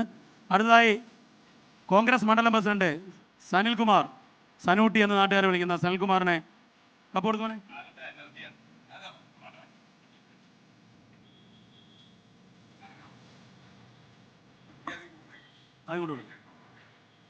SK 40 കപ്പ് SK സനിൽകുമാറിന് കൈമാറി. ഇനി നമ്മുടെ ധർമ്മടത്തുകാർക്ക് ഒരു 3-4 ടീഷർട്ട് തന്നിട്ട് പോകാൻ നമുക്ക് താല്പര്യമുണ്ട്. അതുകൊണ്ട് ഞാൻ ഒരു ചെറിയ ചോദ്യം ചോദിക്കും. ഫ്ലവേഴ്സ് ഒരു കൂടി നിങ്ങൾ കണ്ടിട്ടുണ്ടല്ലോ, അതിനകത്ത് കുറേ ചോദ്യങ്ങളുണ്ടായിരുന്നു. അത്രയും കടുത്തതുള്ള ചോദ്യങ്ങളൊന്നുമല്ല. ആർക്ക് വേണമെങ്കിലും മറുപടി പറയാം. നിങ്ങളുടെ വീട്ടിൽ നിന്ന് കിഴക്കോട്ട് നടന്നാൽ അതിലെ രണ്ടാമത്തെ വീട്ടിൽ താമസിക്കുന്ന ഗൃഹനാഥൻ്റെ പേരെന്താണ്? നിങ്ങളുടെ വീടിൻ്റെ കിഴക്കോട്ട് നടന്നാൽ അവിടെ രണ്ടാമത്തെ വീട്ടിൽ താമസിക്കുന്ന ഗൃഹനാഥൻ്റെ പേര്. ഉത്തരം അറിയുന്ന ആൾ കൈ ഉയർത്തുക. ഒരാൾ. ഏതാ? അങ്ങനെ ആളവിടെ ഉണ്ടോ? ഉണ്ട്. അപ്പോൾ കുഞ്ഞിക്കണ്ണ മാഷ പേര് പറഞ്ഞ ആൾക്ക് ഒരു ടീഷർട്ട്. വീണയുടെ പേര് പറഞ്ഞ ആൾക്ക് ഒരു ടീഷർട്ട്. വീണയുണ്ട്. ഓക്കെ, വീണ പറഞ്ഞു. താന് വീണ ചേച്ചിയോട് താമസിക്കുന്നുണ്ട്. ഓക്കെ, അപ്പോൾ വേറെ ആർക്കെങ്കിലും അറിയാമോ? ഞാനിത് ചോദിക്കുന്നത് എന്താണെന്ന് ചോദിച്ചു കഴിഞ്ഞാൽ, നമ്മുടെ വീട്ടിൻ്റെ അയലത്ത് താമസിക്കുന്ന ആരാ നമുക്കറിയാത്തൊരു കാലമായത്, നമ്മളറിയണം. ഇനിയിപ്പോൾ വേറെ കാര്യം ചോദിക്കാം. പുരുഷന്മാർക്കുള്ള ചോദ്യമാണ്. ഞാനൊരു ചോദ്യം, ഭാര്യയുടെ ഡേറ്റ് ഓഫ് ബർത്ത്. കുടുംബകലഹം ഉണ്ടാക്കാനുള്ള ചോദ്യമാണ് ചോദിക്കുന്നത്. ചേട്ടൻ എന്ന് പറഞ്ഞേ. 12/4/69. ഉറപ്പാണല്ലോ? ഭാര്യ ഇത് ലൈവായിട്ട് കേൾക്കുന്നുണ്ടാവും. 12/4/69 കറക്റ്റ് ആയിരിക്കുമോ? വേറെ ആർക്കെങ്കിലും അറിയാമോ? ചേട്ടാ പറഞ്ഞോ. 2 പേര്. 3 പേര്. കൊടുക്ക്. ചുമ്മാ നമ്പറുകൾ പറയല്ലേ ചേട്ടാ. നിങ്ങൾ സമ്മാനങ്ങൾ തീരാൻ പോവുകയാണ്. പെട്ടെന്ന് ഉത്തരം പറഞ്ഞോ. ആണെന്നുള്ളവർ ഇരിക്കരുത്. ഇനി നമ്മുടെ അടുത്തൊരു ചോദ്യം സിമ്പിളാ. ഇനി നമ്മുടെ സ്ത്രീകൾക്കുള്ള ചോദ്യം. നമ്മളെ കോഴിക്കോട് പരിപാടി എപ്പോഴാണ്, എവിടെ വെച്ചാണ്, സമയം അത് പറയുന്ന കൊടുത്താൽ നമ്മൾ പറഞ്ഞു പോയില്ലേ? അല്ല, എന്നാലും ഓർമ്മയുണ്ടോ നോക്കണല്ലോ. അതെ. കോഴിക്കോട്ടെ നമ്മുടെ സമ്മേളനം എന്നാണ്, സമയം എപ്പോഴാണ്, എവിടെ വെച്ചാണ്, എപ്പോഴാണ്? അവിടെ ഒരു ചേട്ടനുണ്ടായിരുന്നു, പറഞ്ഞല്ലേ. ഇനി ഭാര്യമാർക്കൊരു ചോദ്യം. ഭർത്താവിന്റെ ഡേറ്റ് ഓഫ് ബർത്ത്. സ്ത്രീകൾ പറയുക. എത്ര? 78. കൊടുക്കുക. അവിടെ കൊടുക്കുക. അങ്ങനെയുണ്ടോ?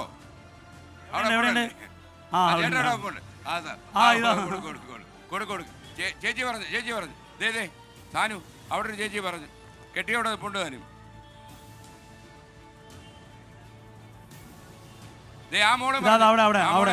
പറഞ്ഞിട്ട് ഒരാൾ കൈ അവിടെ ഒരു ചേച്ചി കാണാപ്പാടം. വേറെ ആരെങ്കിലും പറഞ്ഞു? ഇവിടെ പറഞ്ഞു. ഇവിടെ ചേച്ചിക്ക് അഭിപ്രായം ഉണ്ട്. 2 പേര്. ചോദിച്ചിട്ടേ കൊടുക്കാവൂ. ആ റെഡി. ഭർത്താവ് ഇല്ലാത്ത ആൾക്കാർ ഡേറ്റ് ഓഫ് ബർത്ത് പറഞ്ഞ് ടീഷർട്ട് മേടിക്കുന്നുണ്ട്. പുറകുന്ന ഒരു കമന്റ് വന്നിട്ടുണ്ട്.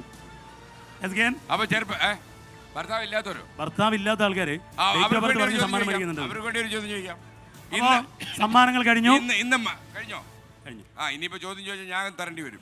അപ്പം അവസാനമായി ഞാൻ സംസാരിക്കുകയാണ്. കാരണം ഇതെൻ്റെ നാടാണ്. അതുകൊണ്ട് SKN ഈ നട്ടുച്ച വെയിലത്ത് ഏറ്റവും ചുട്ടുപൊള്ളുന്ന സമയത്ത്, ഈ യാത്ര തീരുമാനിച്ച സമയത്ത് ഞാൻ ഉൾപ്പെടെയുള്ള ഞങ്ങൾ പലർക്കും ഭയങ്കര ആദ്യമായിരുന്നു. കാരണം കഴിഞ്ഞ ദിവസം SKN 104 ഡിഗ്രി പനിയാണ്. പക്ഷേ പിറ്റേന്ന് രാവിലെ 7 മണിക്ക് മുക്കത്ത് 7 മണിക്ക് മോർണിംഗ് ഷോനെത്തി. ഇത് ഇങ്ങനെ ഒരു തീരുമാനമെടുത്തത് ഈ ലഹരിക്കെതിരായ ആത്മാർത്ഥ പോരാട്ടമാണ്. SKN പറഞ്ഞതുപോലെ ചാനലിന് സാമ്പത്തികമായി നഷ്ടമാണ്. പക്ഷേ എങ്കിലും ഈ ലഹരിയെ തുടച്ചു നീക്കാൻ വേണ്ടിയുള്ള ഒറ്റക്കെട്ടായി ധർമ്മടം നിവാസികൾ നിൽക്കണം. അപ്പോൾ കോഴിക്കോട് 20-ാം തീയതി കോഴിക്കോട് ബീച്ചിൽ നമ്മൾ ഒരുമിച്ചെത്തും. ധർമ്മടത്തിന് വരച്ചിലവിടെയുണ്ട്. എത്ര ബസ് വരും? സനൂട്ടി എത്ര ബസ് വരും? ഇവിടുത്തെ കുടുംബശ്രീക്കാരെല്ലാം വരും. അപ്പോൾ ധർമ്മടത്തിന് ആയിരിക്കണം. ധർമ്മടം മൊത്തം വണ്ടികളും അങ്ങോട്ട് പോരട്ടെ. അതെ അതെ, അങ്ങനെ SKN പറഞ്ഞ പോലെ ധർമ്മടത്ത് നിന്ന് വലിയ തോതിലുള്ള പങ്കാളിത്തം നമുക്ക് 20-ാം തീയതി കോഴിക്കോട് ബീച്ചിൽ ഉണ്ടാകണം. ലഹരിയോട് നമ്മൾ ഗോ ബാക്ക് പറയുന്ന ആ സമ്മേളനത്തിൽ ധർമ്മടം ഒരു ഫ്ലാഗ് കൂടെ പിടിച്ചേക്കണം. അതെ, ധർമ്മടം ഗ്രാമപഞ്ചായത്ത് ധർമ്മടം നിവാസികൾ എന്നുകൊണ്ട് ഒരു ഫ്ലാഗോട് കൂടി ഇത് നമ്മളെ പ്രമോദൊക്കെ റെഡിയാണ്. അപ്പോൾ എന്തായാലും അവിടെ നിർത്തണം. ഓക്കെ, എത്ര പേരുണ്ടാവും നമുക്ക് ഇവിടുന്ന്? ദീപക് ചോദ്യം ചോദിച്ചാൽ ഇപ്പോൾ ഒരു ടെൻഷൻ ആവും. അതെ, പിന്നെ ഗിഫ്റ്റ് കൊടുക്കേണ്ടി വരും. ഓക്കെ, അപ്പോൾ നമുക്ക് ദീപക് ഇനിയിപ്പോൾ നമുക്ക് പ്രതിജ്ഞ വേണം. നമ്മളൊരു പ്രതിജ്ഞ എടുത്ത് നമ്മളെന്ന് വെച്ചാൽ എല്ലാവരും എഴുന്നേറ്റ് നിൽക്കണം. നമ്മൾ ഇതിനകത്ത് നമ്മൾ കാണിക്കേണ്ട ആത്മാർത്ഥത ഞാൻ വിശേഷിപ്പിക്കുന്നത് ചോര കിനിയുന്ന ആത്മാർത്ഥതയായിരിക്കണമെന്നാണ്. ഈ കാര്യത്തിൽ നമ്മൾ ഏറ്റവും സത്യസന്ധമായി ടീച്ചറെ HM പ്രജിനാണ് ഈ പ്രതിജ്ഞ ചെയ്യിക്കുന്നത്. നമ്മളെല്ലാവരും പ്രതിജ്ഞ ഏറ്റു ചൊല്ലും. പ്രജിന് പ്രതിജ്ഞ ചൊല്ലുകയാണ്. നമ്മളെല്ലാം കൈ ഉയർത്തിക്കൊണ്ട് പ്രതിജ്ഞ ഏറ്റു ചൊല്ലും. എൻ്റെ കേരളം, എൻ്റെ കേരളം എനിക്കെന്നും അഭിമാനം, എനിക്കെന്നും അഭിമാനമാണ്. സമൂഹത്തിലെ ദുഷ്പ്രവണതകൾ എന്നെ ആശങ്കപ്പെടുത്തുന്നു. മദ്യവും മയക്കുമരുന്നും കുട്ടികളെ പോലും ഇരയാക്കുന്നു. നിരപരാധികൾ ലഹരി വലയിൽ ബലിയാടാകുന്നു. ലഹരി മാഫിയയുടെ വ്യാപനം ഞാൻ അറിയുന്നു. പ്രത്യക്ഷമായോ പരോക്ഷമായോ ലഹരി പ്രോത്സാഹിപ്പിക്കില്ലെന്ന് ഞാൻ പ്രതിജ്ഞ ചെയ്യുന്നു. സമൂഹത്തെ മുറിവേൽപ്പിക്കുന്ന ലഹരി വ്യാപനം സർവശക്തിയുമെടുത്ത് തടയുമെന്നും പ്രതിജ്ഞ ചെയ്യുന്നു. പ്രതിജ്ഞ. Thank you all. എല്ലാവർക്കും നന്ദി. ഇനി നാഷണൽ ആന്തം, ദേശീയ ഗാനം. जनगणमन अधिनायक जय हे भारत भाग्य विधाता पंजाब सिंध गुजरात मराठा द्राविड उत्कल बंगा विंध्य हिमाचल यमुना गंगा उच्चल जलधि तरंगा तव शुभ नामे जागे तव शुभ आशीष मांगे गाहे तव जय गाथा जन गण मंगलदायक जय हे भारत भाग्य विधाता जय हे जय हे जय हे जय जय जय जय हे. Thank you all. Thank you.